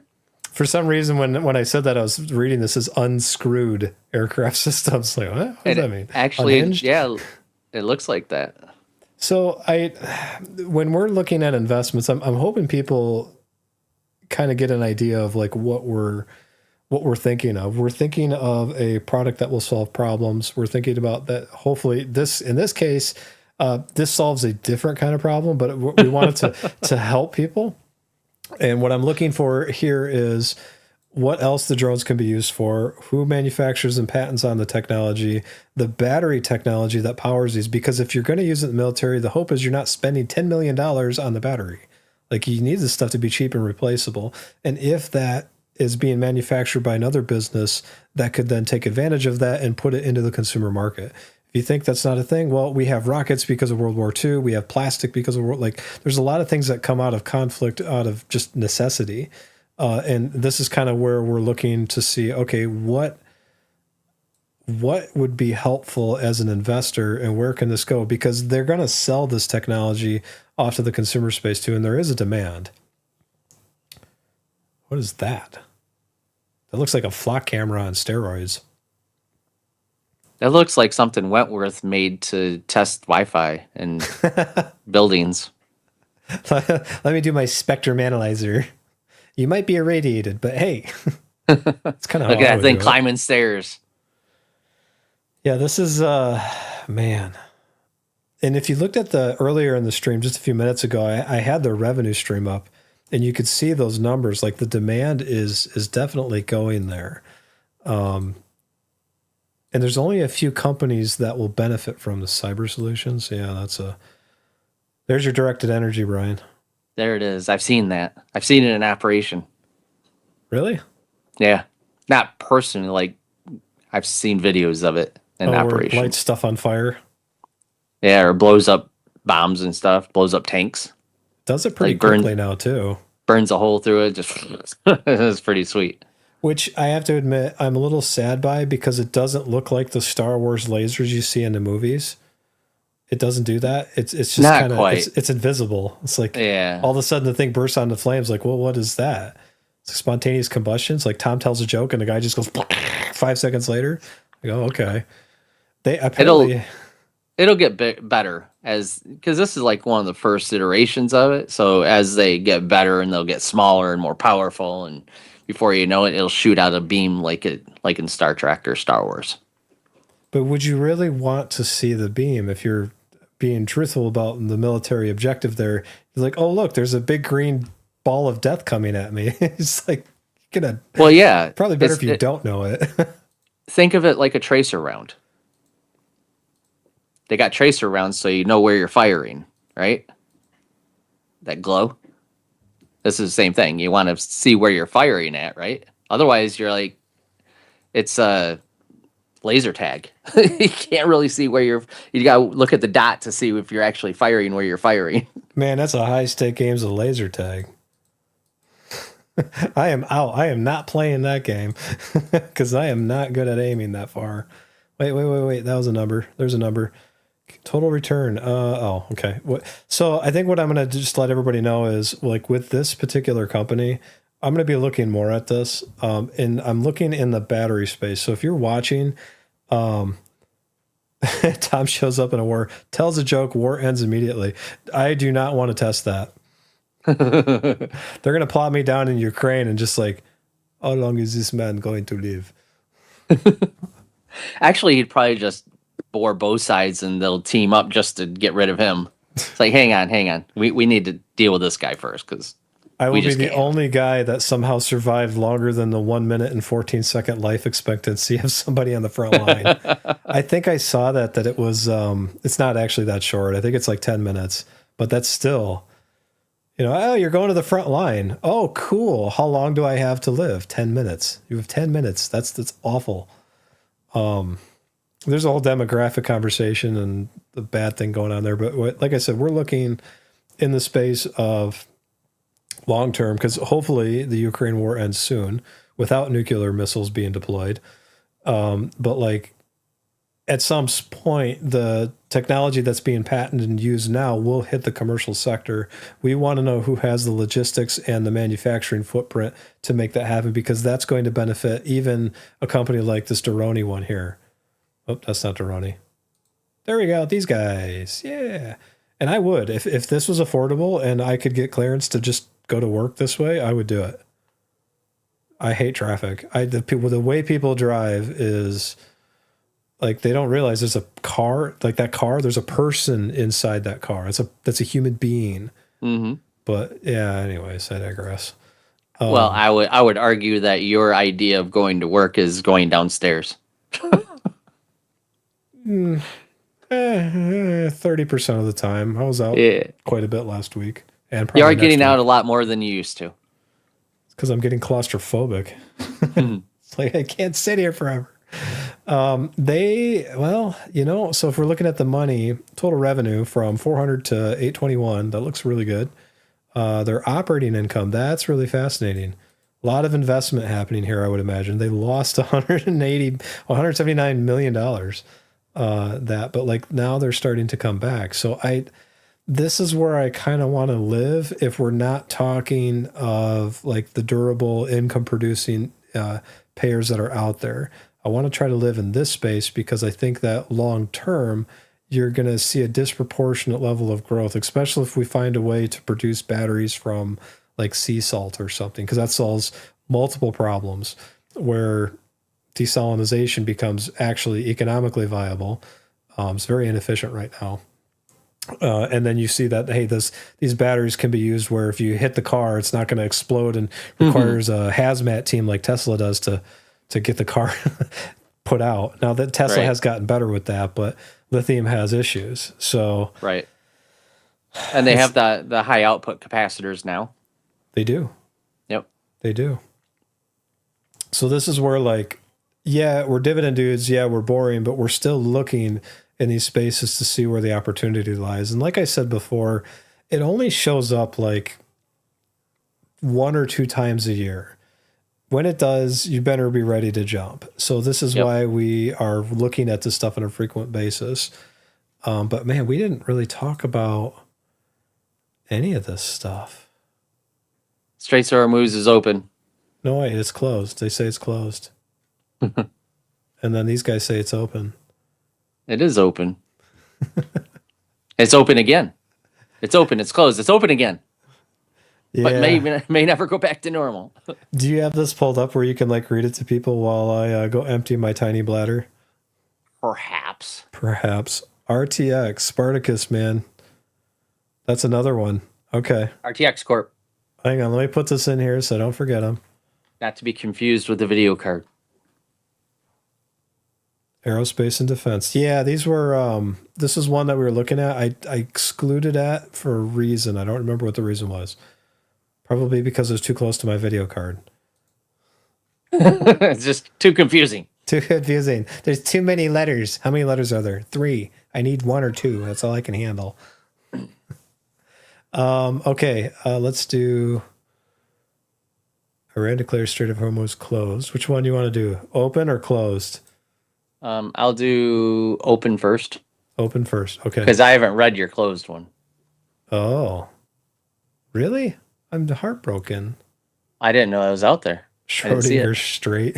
Is it open or closed? We don't know. It's both open and closed at the same time. That's true. Until it's observed. You ready? Ready. Have fun. Thank you. All right, so this is we have 2 biased articles, of course. So we'll go for this one first. President Trump has declared the Strait of Hormuz open for business, but experts tracking the Iran war say the crucial waterway, which prior to the outbreak of conflict accounted for roughly 20% of the global oil flows, may never fully return to normal. That's very ominous. Both U.S. and Iranian leadership have said they won't impede travel through the strait as part of an initial agreement ending the conflict signed by both parties last week. Now, one thing you got to understand about this whole thing, and what I'm learning, is that there's 2 kind of Irans. There's the caliphate, or whoever is in quote-unquote power right now, and then there's the royal guard, who say a different thing. So who they're talking to and making agreements with will say, yeah, we're down with this. We'll open the strait. Here's the things. And the royal guard will say, no, we're closing the strait. It's not going to happen. So they're arguing within themselves. So it's hard to get exactly. I think that's what these articles are talking about here too, and why there's 2 different sides. Yet, ship owners, shipping captains, and buyers are only weeks removed from a wave of Iranian attacks on vessels in the waterway that brought through traffic to a standstill. Promises of safety from the president, experts told Yahoo Finance, may not be enough to bring those flows back to size. Few believe the strait will ever be the same again, said Jefferies global energy analyst Lloyd Byrne. I'm going to say Byrne. We certainly don't. After months of fighting, combat in the Gulf has died down. No ship has been attacked inside the Strait of Hormuz in several weeks, and vessels crossing have picked up to between 10 and 20 per day, per data from the intelligence firm Kepler. I don't know. Even so, crossing still remains far below the roughly 130 per day record prior to the outbreak of the war, per Bloomberg data. Daily oil volumes remain well below the pre-war average of 20 million barrels per day of crude and petroleum products.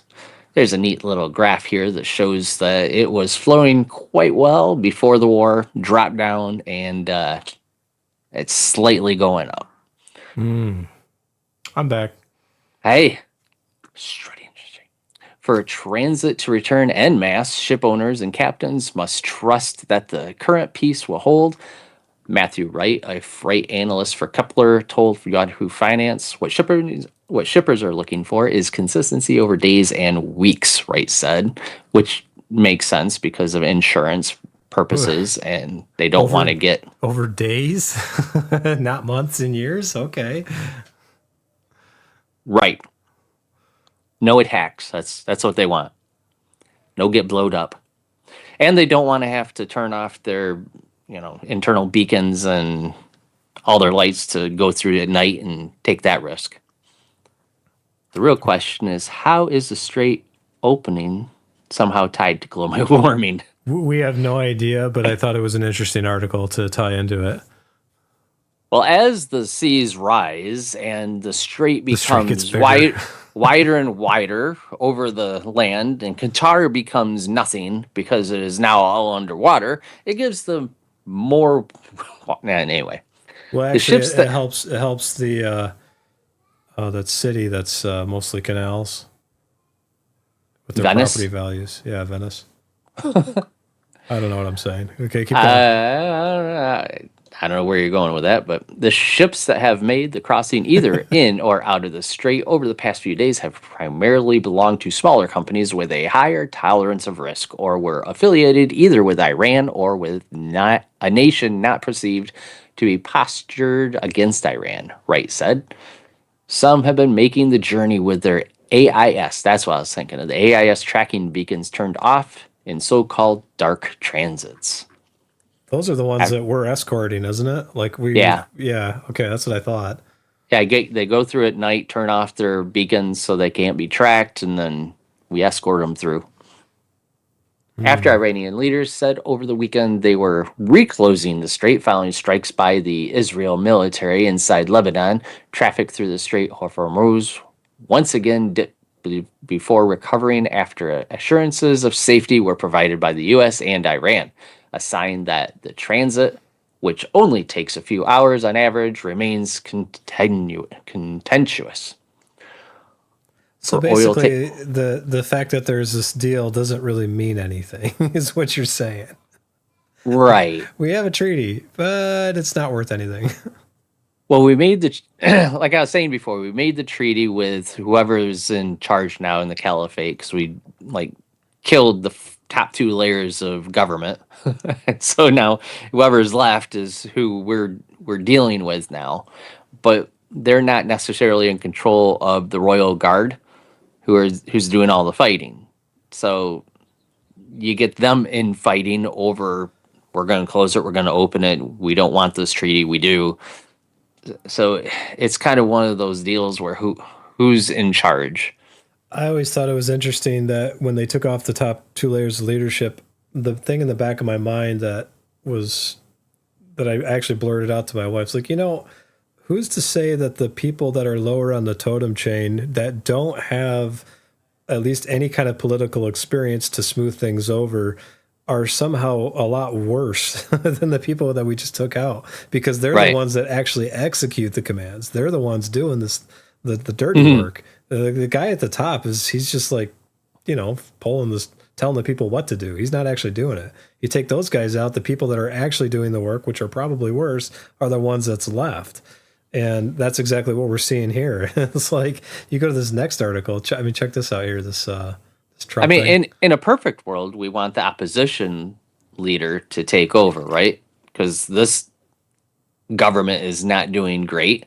So we want the opposition leader to go into power, get his own government for the people, by the people type thing, and everything in a few years is hunky-dory. But in this case, it's not, because we didn't go in necessarily to country build, nation build. Right. We went in because we didn't want them to have nuclear weapons. Or sanction the oil going to Europe, which I think is funny that Europe's like, no, we're not going to help. It's like, but 20% of your oil is, like, it's only 3% of ours, is 20% of yours. Why aren't you helping? It's the whole situation is just weird. Matt says there's still 40% chance that we aren't dealing with Iranian leadership at all. We could just be talking to a scam call center that happens to sound Nigerian. It's Bob from Boston. Hello, my name is Mike. Your Strait of Hormuz concern is very important to us. I made a ticket for you. It gives them a ticket number. We'll call you back. Instead of a Nigerian prince, it's Iranian government. And if you give us $25,000, we'll send you $2 million from our bank accounts that have been seized by U.S. So you call them back and they ask for the ticket number, and you're like, "Well, I have this ticket number. Oh yeah, well that guy was exploded, so I'm his replacement." Yeah, there's definitely like dueling narratives going on, because this next article, Iran declares the Strait of Hormuz closed. This just shows that, I mean, we're trying to negotiate, but there's, like you said, if you want this other opposition leader to come in, you have to assume that the culture is ready for that kind of a transition. And I talked to a guy who's actually from the country, and he's like, Tom, I don't think that the people that I grew up with and the people that are from this country know how to self-govern. The whole culture is built around this whole aspect of control, even religiously, that the people aren't in a position where they can say, wait, I get to decide. They spend their whole life being told what to do. They don't get to say, oh, well, this is, now you can be free. Like, they don't know how to be free, is what he was saying. Well, it's been like 70 years, right? So 2 generations, yeah. Yeah. There's like people who still do remember when it was free and girls could wear skirts and have jobs and they didn't have to cover their faces and stuff. So there are old people that do remember that, but like all the young people know, they don't know, is oppression. So yeah. It's hard to get them thinking about, okay, we could be free. We could do the things. And the fact that like 37,000 of them who protested were killed in the streets, it doesn't make you want to stand up again, right? So in a perfect world, we do all this, the Iranian people stand up again to oppose the government, take it over, and make a better system. But who knows? That's hard to do. We will be happy to open the Strait right away. I just need your credit card information to place the order. There you go. So, and Spartacus says, I think we're still going to have a rough time with those agreements with Trump. They don't trust him. They don't trust anybody. They don't. It's not Trump. It's what they're doing. In fact, Spartacus, I would challenge you on this. I think they're trying to wait for the next election. You'll see that Iran tries to do things right around the time that the American political machine is in transition. So if they just kick the can down the road long enough, maybe Republicans don't win and they can try something else with Democrats, or maybe the Democrats don't win and Republicans come back and they're like, oh, no, we'll do the peace deal. Like they did this with Obama. They did it to Bush. Bill Clinton. Bill Clinton. They've done it. It doesn't matter what. Remember the Iran-Contra scandal with Reagan? Yeah. Yeah, this is nothing new. Like they've been doing this for a while. Yeah. The problem is they have 2 years. They got to wait 2 years, and they have to comply, and for the 2 years and pretend. That's where I like the fact that Trump's like, no, you do this or we bomb you. Because I don't like the bombing, but I like the fact that there's actually a line that is solid. It's like there's consequences. Like you can't just keep making bad choices and not have consequences. I think the United States is like, especially with our debt, the way people finance everything, they don't realize the consequences and they can just keep kicking the can down the road forever and ever and ever. And then finally the semi truck runs them over financially. They're like, well, I never saw it coming. It's like, well, you've been making bad financial decisions for 25 years. You've been building that semi truck in your garage. Didn't you see it? Like every day, every time you went to Starbucks. But here's Iran has a lot to gain, though. Yeah, Ali North and the 40 Thieves. Iran has a lot to gain here, because if they do what Trump says, there's a lot of economic growth that's going to happen to Iran, and they want that. So we'll see what happens. this is where this next article pertains quite a bit. Like this Iran declaring the Strait of Hormuz closed over MOU breach. This is where we talked about you kill the top 2 layers and the next 2 layers down, they might be worse. And then the cycle just keeps repeating because now you got Trump did say this. He said one side has the guns, the other side does not. And the side that does not wants to try to like do all the stuff that we're telling them. But if they step out of line, they die. I mean, now here's the thing though. With this article, my problem is that it's the military that cleared the Strait of Hormuz closed, not the caliphate. So it's the two sides of Iran that's not talking to each other. And I think they were talking out of their ass because they didn't have the actual control or the power to say that it's closed, to actually close it. Yeah, I thought it was funny to hear this part of this article where JD Vance is going, yeah, they really are open. Well, it's because we're escorting the ships. Like, even if Iran wanted to say, no, it's closed, like, what are you going to do? Stop us? Like, you go ahead, try. Get your little speedboats and put your binds in there, which you can't even remember where they were, but try. But this is like, it's a sad reality that, like, people can't talk about the problems. And, dude, Trump went off on Bibi Netanyahu. He did. Over that. He was like, I don't know what he was doing. That was stupid of him. Yeah, I called him. I said, stop it. Don't do that. That's dumb. This is one thing which, like I was saying earlier, I think the media in general is going to miss Trump. And not in the way people would expect. Because if you look at like CNN, for example, or any of the left-leaning outlets, he says so many things that your jaw just kind of goes, wait, what did he say? He is a media just blast that the media has this guy. When it was just Biden, I mean, they didn't get half the clicks that they do with Trump. Trump he's a social media blessing, and they should be kissing his little toes, that he's around.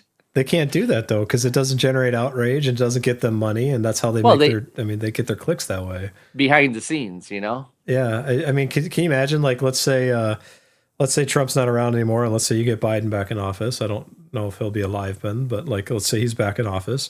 If you look at the profit from like News Corp and some of the other major agencies when Biden was in office, it's like way down. The ratings are down. Everything's down. Trump gets reelected. The ratings go way up. Their profit goes way up. It's like, yeah, I know you think you hate him, but I don't think you realize he's probably paying you just because he's so controversial. He's like a click stuff magnet. he says. And he really is. And the same thing with like this whole Iran thing in the Strait. The thing I like about that is every administration prior to this, you had what they would say and then what they would do. Like the Patriot Act was passed around Christmas time. Most people were celebrating the holidays and saying Merry Christmas. They were doing that. And then all of a sudden you have this thing where, well, they can arrest you at any time and for any reason as long as they believe there's probable cause because of some terrorism. They say one thing and then what they do is completely different. And like for the first time in forever, now we have somebody who we don't always agree with. I don't always agree with them. Quite a few things, especially when he's like, Fed cut rates. I'm like, no, no, we are not Greece. Do not do that. We do not want to kick this can down the road. We need to fix it now. But like, you actually know what he's thinking, what he really thinks, not like what he's telling you. Now, the whole reflecting pool thing, that could be, maybe that could be a misdirection too, but I don't know. But there's this weird dichotomy that I think I'm not gonna miss, but at the same time I think I am, because what I don't want to see is whoever gets in office next, all of a sudden we're just right back to politics as usual, where nobody knows what the heck's going on. Like, what are they really doing? The Democratic solution was not great either. No. So there needs to be a middle ground somewhere where we're not just going out guns blazing because whatever we want to do that day, that's what we're going to do. But also, on the other hand, don't open up the borders so that everybody can come in and screw up the country, Yeah. So Spartacus says, I wonder if this war will ever end. It's been going on for over 50 years. Could That's it turn true. into another North and South Korea situation? And I think it will end. I'm predicting that it will end, and it will end this year. Yeah, Spartacus, I think Iran and Tehran, if I could say the capital properly, they've got other problems. This particular, like we talked about this, why we bought, we're XYL, I think it's a stock number, stock symbol, stock number, whatever. Employee number Water. 5. Yeah. Water. Yeah, they can solve a water problem. Iran has infrastructure issues that's causing a fuel to the fire for some of these protests where you turn on the tap and sometimes you get water, or you do, and it's like drip, drip. Like that's a huge issue. Or So- it's like sludge. It's not great water to drink. well, that's North Dakota, so that's not just Iran, but Yeah. Or Flint. or Flint. That's just down the street for me. No wonder I'm so weird. But yeah, And by down the street, he means like 60 miles, 75 miles. no, it's more than that. They're like Is 200 it? miles away. Yeah, I'm actually closer to Chicago than Flint. Well, Detroit's 225 miles away, so they're halfway. So it's probably 100 miles. We're gonna have to search that. I'm gonna search. I think it's no, because the county is 89, so it's about 280. I think is what it is where we're at. But no, it doesn't matter. So I'm going. he's gonna Google. Brian's gonna Google it. I'm going to bet 132. 132. Final offer. Final offer. All right, we're gonna search this and we're gonna come back to it next week just to see. Screw that. I'm going to do that now while you're blabbling on. Yeah, brabbling. What's that? Babbling. Babbling? Babbling. Yeah. Okay. So like I said, the conflict is like if you look at what's going on with Russia and Ukraine, Russia's got enough people being born. Like they're losing. I saw somewhere it's a horrific number. 35,000 people per month is what they're saying casualties. That doesn't mean they're dead. That means they're just out of like they're not. They can't combat anymore. They're not combatants. So most of those are, I think they said somewhere around 10,000 of those are actual people dying. But still, they can't fight anymore. They got wounded. Drones are actually make that incredibly difficult to medically treat somebody who got wounded because the person that goes to treat them, they go after that guy too. But like Russia has enough people going into the workforce age or the military draft age where they can supply enough, unfortunately, young people to make up for the 400,000 people that are casualties in the war per year. Ukraine has the same thing. So the war is probably not going to end by a demographic cliff unless something major happens. I would say the war is going to end by like, economic stress. Something happens where the tariffs, the toll economically where the sanctions on Russia, people can't get to like pay for bread, things like that are going to affect them where they would want to end the war. And the reason why I'm bringing that up is Russia doesn't have the kind of help that Ukraine has financially. Ukraine can sustain that longer than Russia as far as like the finances go. So I think in the next year or two, you're going to see Russia hopefully bend a little bit because of financial pressure, not because of manpower pressure. Now, where Russia can outlast Ukraine is in just sheer manpower. Huge country, lots of people, lots of infrastructure. They can outproduce them, but I don't think they can economically match them as easily being as isolated as they are. Take that situation and move it to Iran. Iran is in a lot worse state infrastructure-wise. So a lot of this, hey, we're going to produce, like look at North Korea. Every time they about to have a famine, you see what the news will call saber rattling. Like they'll say, hey, we're going to blow up South Korea and we're going to nuke the United States. Really what they're saying is we need food because they have this as a self-protectionism mechanism, and they've got this whole regime centered around information control and restricting like what people know. Iran, on the other side, they're the same way. Like you said, 50-year conflict where economically they're not in the same space as Russia. They can't produce as much. We blew up a half of their manufacturing facilities like the past 2 months. And they've got a population that's going to have trouble just being able to drink water.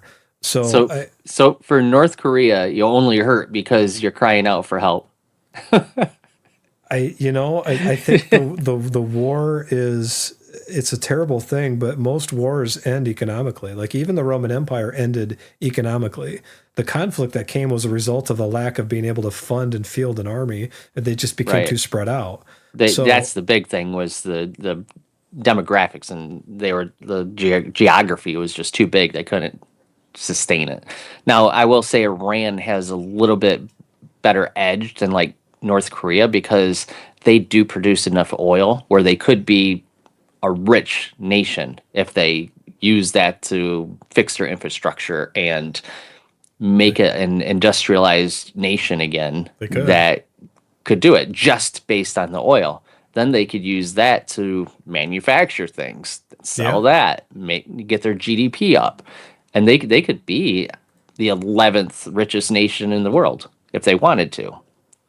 That's the question: is if they wanted to. So now, you said 180 miles Oh, he's looking it up. What is it? from my house. Flint is 122 miles, and I said Oh. 132. You are From much more Holland, accurate it's than me. 100. It's 136. Oh man, you won. Brian won. I was wrong. I win. Tom math failed me. Goes to show you how often I go to Flint. Not very often. Say it. You were right. You were right, Brian. Brian. You were right. You're right. I'm so sorry. Yeah, there's so many things to unpack with the whole conflict thing. Yep. The reason why we shut down and blockaded the Strait is if you look at how much money Iran gets, like you said, the Strait is their major economic engine. Like they make a lot of money from that. And you shut that down, maybe they're willing to negotiate more. Because like I said, most wars don't end because one side blew the other side to oblivion. No. That is a part of it, but most of it's economic and production. Whether it's troops or munitions or whatever else, or just the population. Food. Food. Like there's more to it than just that. And I think Iran's got bigger problems. So as far as like Ukraine and Russia, the problem is if we stop supporting Ukraine, they're only going to last like a year or two. They need the support. The problem is also Russia demographically, they're killing the next generation literally. Like they only have like somewhere like 20 million people that are young men that they're sending off into battle, and that's all that's left in the country. So what he's doing is he's murdering the next generation by sending them into this conflict instead of talking. They see it as a civil war. Ukraine sees it as like fighting for their existence. There is a lot of corporation and corruption in there. Yes, I know about all that. Not all of it, but like a good chunk of it. But at the same time, people are dying, and that's not good. So I think the solution to that is get everybody Duroni air cars or good projectors, something. I don't know if this answers your question, Spartacus, or the point that I was trying to get to you about like the whole what's going to make this better.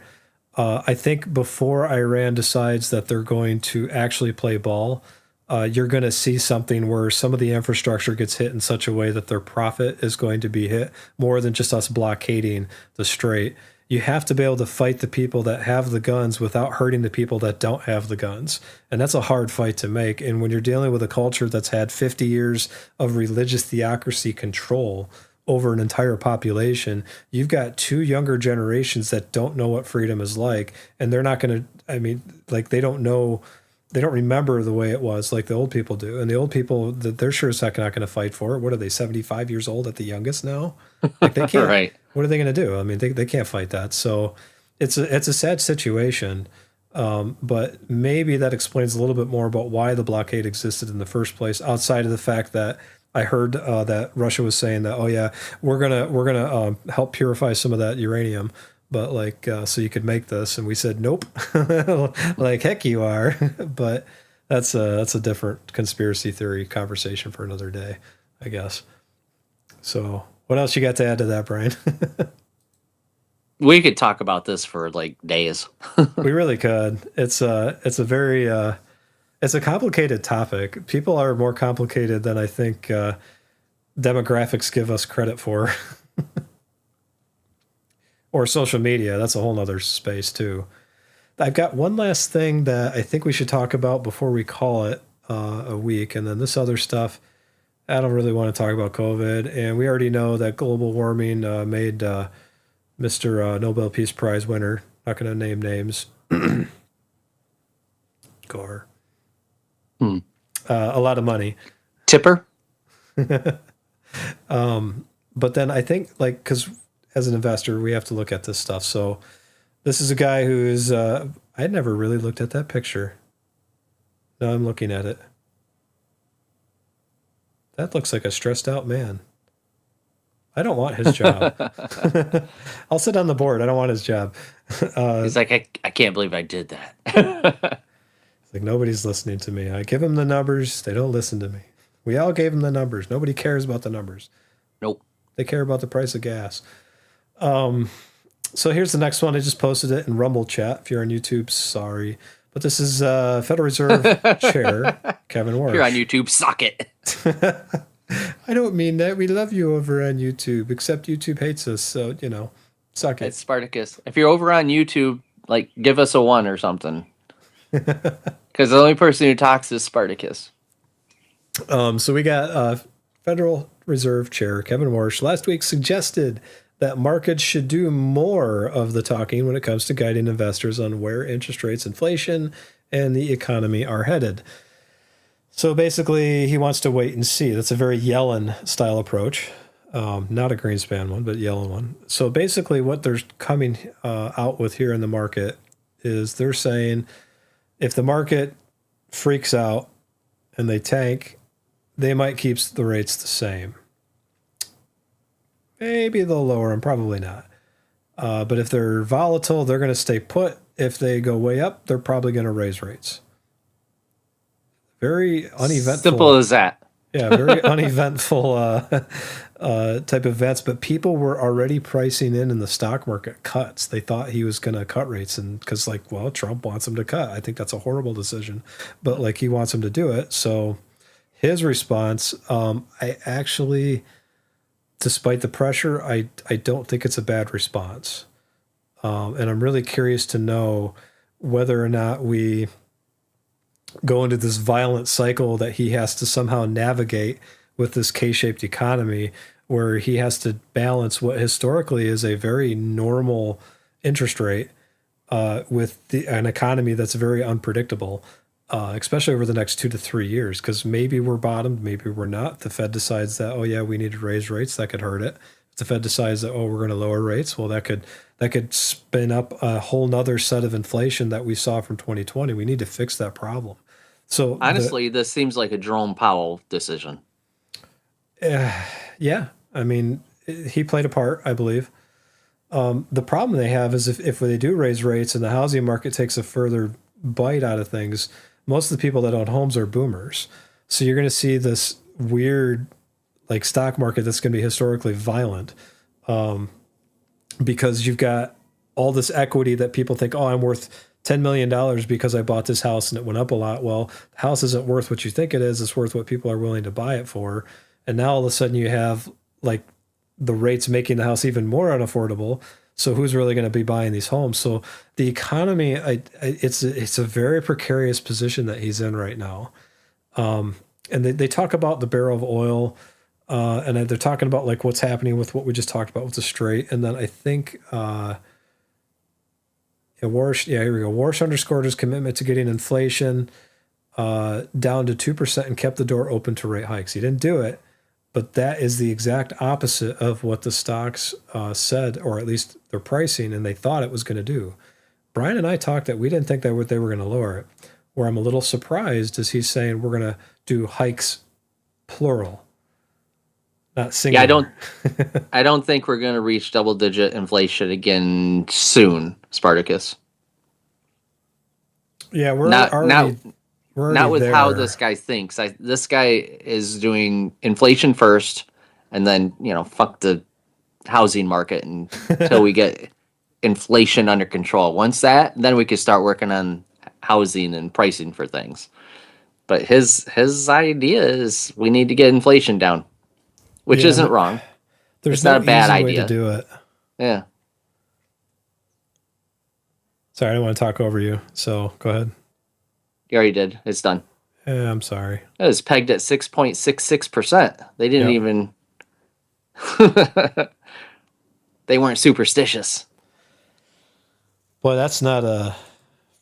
That's a creepy number. It's actually not the right number either, which I find is interesting. So, anyways, I guess the thing that is not going to be very clear at first is raising rates are going to affect, like you said, housing market, business lending, overall economic production, but it's probably not going to affect the stock market the way you would expect. You're going to see a disproportionate amount of stocks, especially like the Mag 7, get affected, but the ones that have not been affected are all the ones like Campbell's Soup, the boring dividend payers, the dogs of the Dow, because they're already, historically, the stock market's very expensive right now.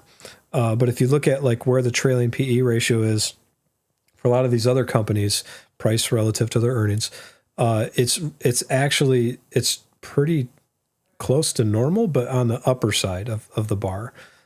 So they'll drop, but not nearly as much.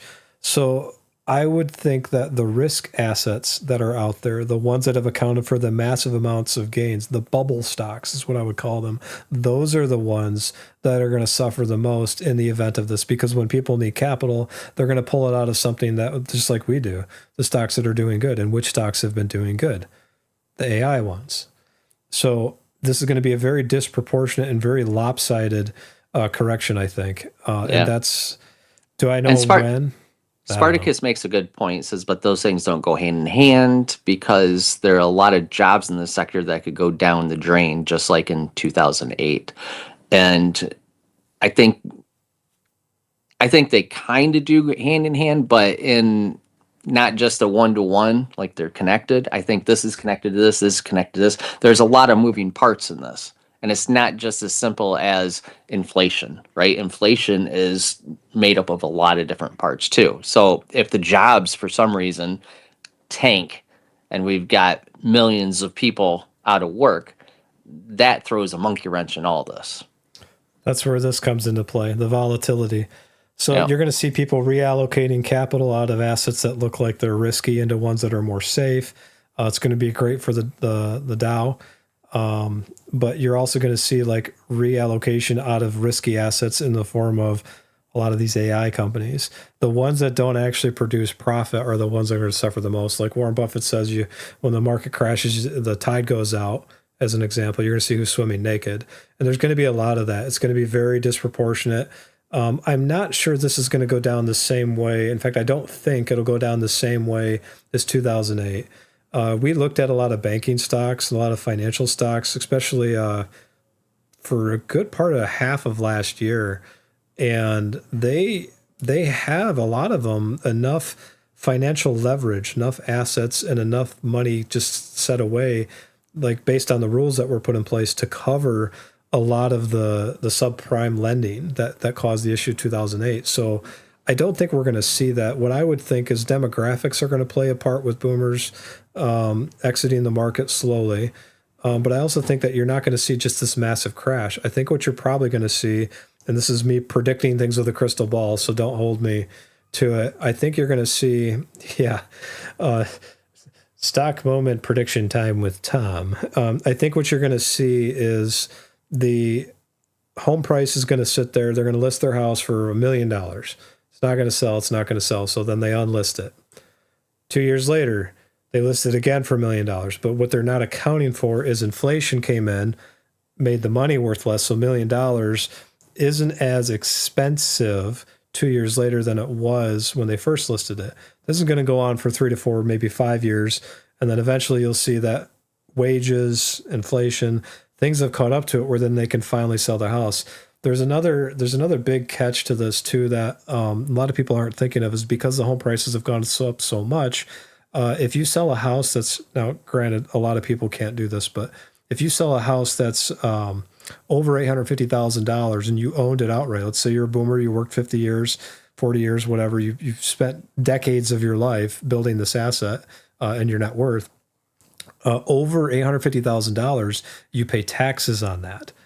So that's a big disincentive for you to want to sell your house. If that cap gets removed, you're going to see prices and more movement in the market. But right now, people really are getting locked in, not just by the reality of like how expensive things are, but just like tax code and demographics themselves. Like we still have a housing shortage. And I know I'm talking a lot about the housing market, but housing, construction, the automotive market, they all tell you various different aspects about the economy. And if you want to see what's really happening, look at the automotive market. In fact, this will tell you how bad the logistics issues are right now. Used cars, one of my employees just bought a car. He's a good kid. I say kid because I'm in my 40s now and he's in his 20s, and that makes me feel really old, sadly. But he was looking at cars with me, and we're trying to find a good car. And the used Toyotas, like we pointed out last summer, were more expensive than the new ones.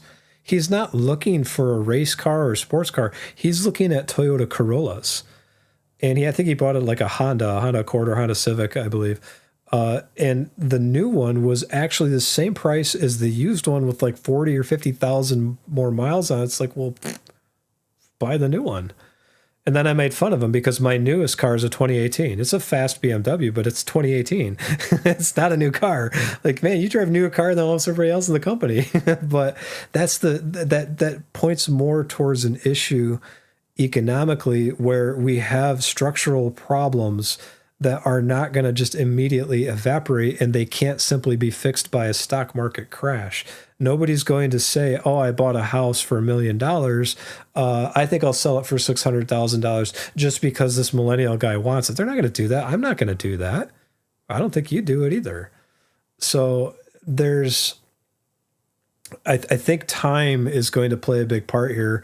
And I think probably if you're going to see me predict this again, the Fed is probably going to be a lot less active on the rate than you may believe. They might raise it a little bit just to make sure that our debt to GDP ratio doesn't spike above 200%. And at that point, we really are a poop creek without a paddle because somebody's got to buy our bonds and nobody's going to want to be able to buy it at that percentage.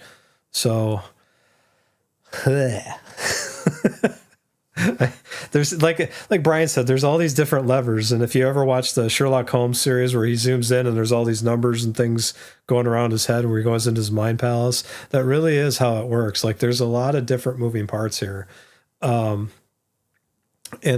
we watch this because the Fed changing rates has people think it's direct. It's not direct. It's more of an indirect relationship to how businesses do business, how lending works, how T-bills go out and who buys them, what the overall economy is. So when they make a decision, they're giving you an idea and they're telling you what they think the health of the American economy is. If they start lowering rates, they're thinking, oh, this is not good.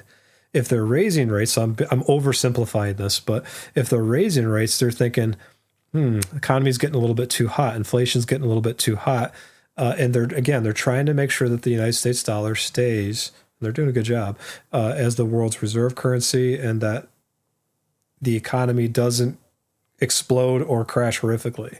And it takes a lot of very smart bean counters to do that.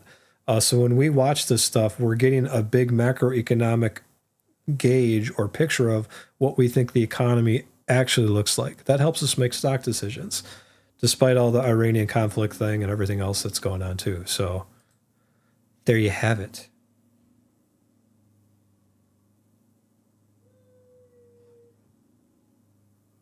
Okay. That's all you got to say? After all that, Brian's like, okay. I agree. Here's your little golf clap. Good job, Tom. You did good. You showed everybody that you can be loved too. I dozed off somewhere in the middle. I'm sorry. Yep. And this is why nobody watches finance channels. Nobody loves me, Brian. I love you. In that I have one fan. platonic, non-sexual way, you know. It's like the Ron's Gone Ron, the cartoon movie. I have kids, so I watch a lot of cartoon movies. It's like, you have one friend. Where he's sitting on the park bench and the guy's like, this guy believes in conspiracy theories. Hey, at least you got one friend. Yeah. That's a lot, you know. Yeah, in this world, it's a lot. So, If you got one friend, then you could go a long way with that. yep, yep. It's like I the bench when my kids were in elementary school, there was like a buddy bench where you could go sit if you like don't have anybody to play with, and then people know that you're a loser and don't have anybody to play with, and somebody will come and sit with you. You Yeah, could that's the go, wrong park bench. Like they you, parodied that. you could go play with them. Brian is like, that was a very nice book report. That is the story of my life, man. I will put together a really beautiful board report for one of our customers. I will have all of the nice things. This is what we're doing with our assets. This is what we're doing with all the technology. It took me like a month to do, even with AI. Like it takes me all this time to get all the capital allocation planning put into place. And then they're like, oh, here's Tom. You got 10 minutes, Tom. I fall asleep after flying cars. Thank you, Razor Core. Thanks for Razor Core. I appreciate it. I'm glad Now, you love us. all of you Rumble people, because I was just looking, thank you very much, because on the finance and crypto section of the front page, we are second behind Doge Clock. Dang it. The gamblers still beat me. Ugh. Oh no, we suck again. So we appreciate all of you. Yeah, we do. So I think next week, with all of that nerd bomb dropped, the actual, probably the most financially responsible thing we said, the whole stream. I think what I want to do is I want to dig a little bit more into this AV drone space and battery space and some of these other companies that could potentially help us. And for those of you watching, we try to stream on Fridays. Usually it's around lunchtime. I run a company, so and this place, unfortunately, social media does not pay us, so I have to like take care of my customers first. So we try to stream on Fridays. But I think what we were going to do is we're going to try to look a little bit more into the space. I have to go back a lot of pages here and try to find a company over the next 5 years that could benefit us. Because if you look at what we own in the portfolio, as I said, we have a lot of industrial stocks. We don't have a lot of growth. Like we have Rumble, we have Rio, which do I have Rio? I think I sold Rio. Yeah, it's right below it. Is it? Okay, yeah, I sold Rio personally because they're up like 50%, and I had like 50,000 when I bought them. So there you go, 25 grand in profit. But and no, I did not buy anything this time. It's the one time I did not. Brian's been telling me not to, so I did not. It's hard to do that. But anyways, this like we need a growth stock in here, and I want to try to over the next few months find one that will help us not just get the dividend income, but get some of that capital allocation. Because like I told people before, if you look at our investment income, we have about $375 a month that comes in. That's all qualified dividends at this point. So there's no ordinary income taxes. For those of you in a higher tax bracket, you just said amen, alleluia. But for everybody else, if you really needed the money, so let's say something happened and the only thing I had here is this really sad YouTube channel, Rumble channel with Brian, and we had to do this and we had to take the $150,000. I could put it into JAPQ or JAPI, get 10%. That's about $1,000 a month. So you don't want to just focus on the dividends. You want to focus on overall capital growth as well. So that's what we're trying to start looking for a little bit more intently now. We don't want a lot of stocks in this space. We want just a few. But I want to start pushing into this because I think there is a lot of opportunity that people are missing. So I think that's it. And then I saw, Spartacus, you wanted us to look at something else. I hope I got it. So RTX. Spartacus said, let's go back, even discussing the recent events surrounding SVB, which dealt a major blow to confidence and trigger widespread drops in bank stocks. With a few managing to hold their ground, we can see that danger. Yeah, that was one that, they did some questionable things too. Yeah, that SVB. wasn't just because of crypto. They did some questionable things. I don't even know what to say anymore. Everything is becoming a collectible relic, like the guy who invested 4 million to buy the Charizard from the Pokemon collection. Are you serious? Yeah, those Pokemon cards this year has been crazy. Like Meyer has this Man. thing where it goes to customer service, and like they line up to get them. This is why we buy toilet paper stocks, because I can't do that. I cannot do that. I do not understand that. You hear about the one guy that makes $4 million. Now you got 5,000 people lining up. So I can do that too. It's like, well, you kind of missed it already.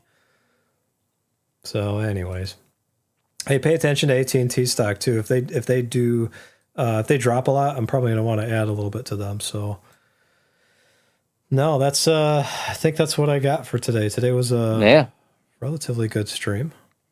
It was just a lot of wandering, but that's not bad. It's not We bad. said that. We said we would do that this week. We're just going to wander. Be as focused. We're going to wander around. Next week we'll be a little bit more focused on trying to find a good growth in the battery, drone, Pokemon.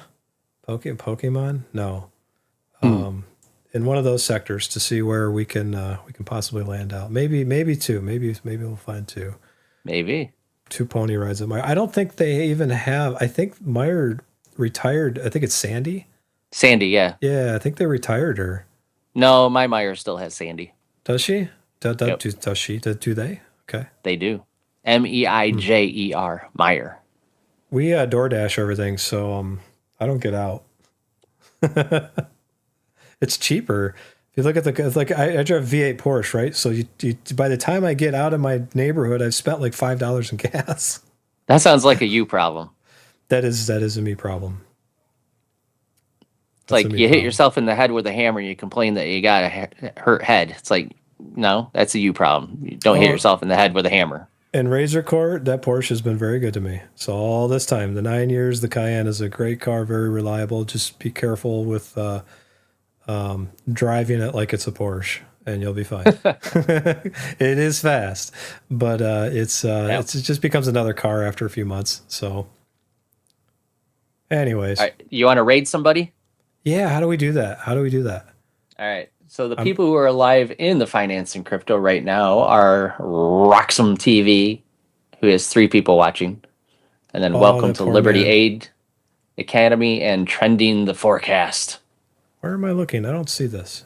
You want to do Trending the Forecast? It's in the front page. Just go home. I don't know. I am home. What are you talking about?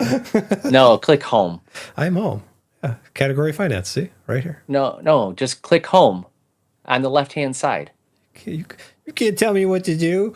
I just did. Scroll down. Okay, I'm scrolling. Scroll. Hang on, people. Gaming. Stop. There, finance and crypto. So all the ones with the red are live right now. They say live.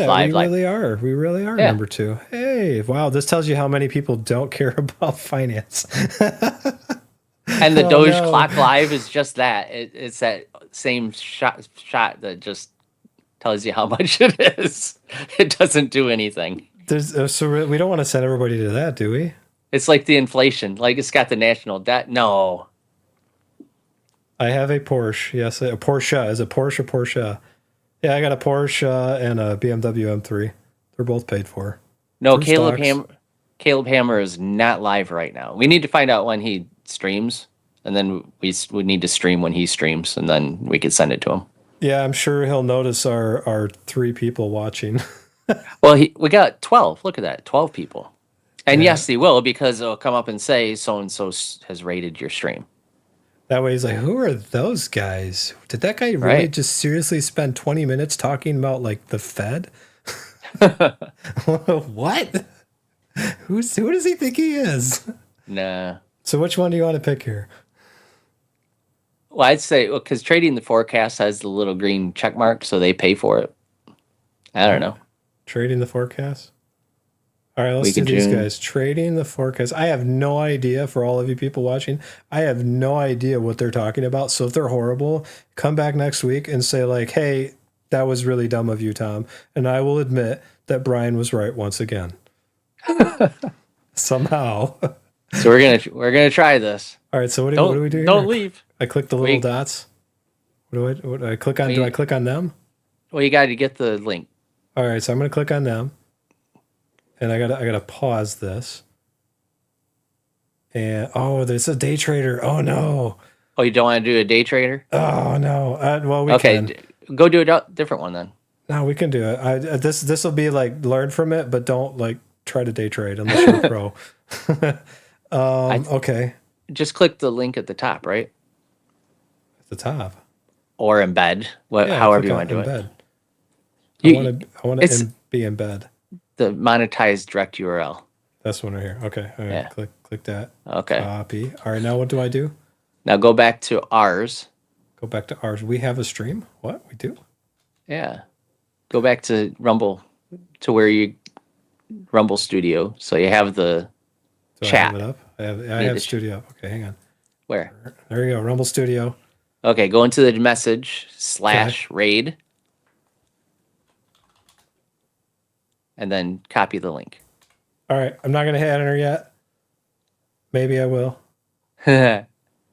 So thank you for watching, everybody. If you're just tuning in, we try to stream on Fridays around lunchtime-ish, depending upon what's going on in my work world.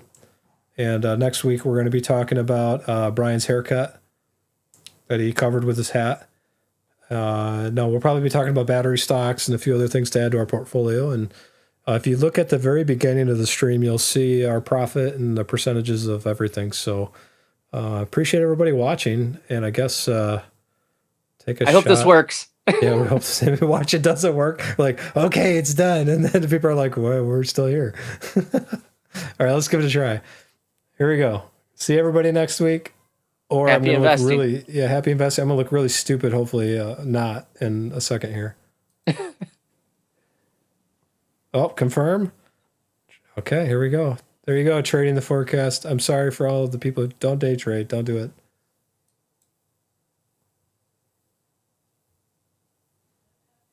Channel has rated trading the forecast. Okay. Okay, let me go and see. Oh yeah, it did it. All right, so I got to end the stream now. Stop recording. Yes.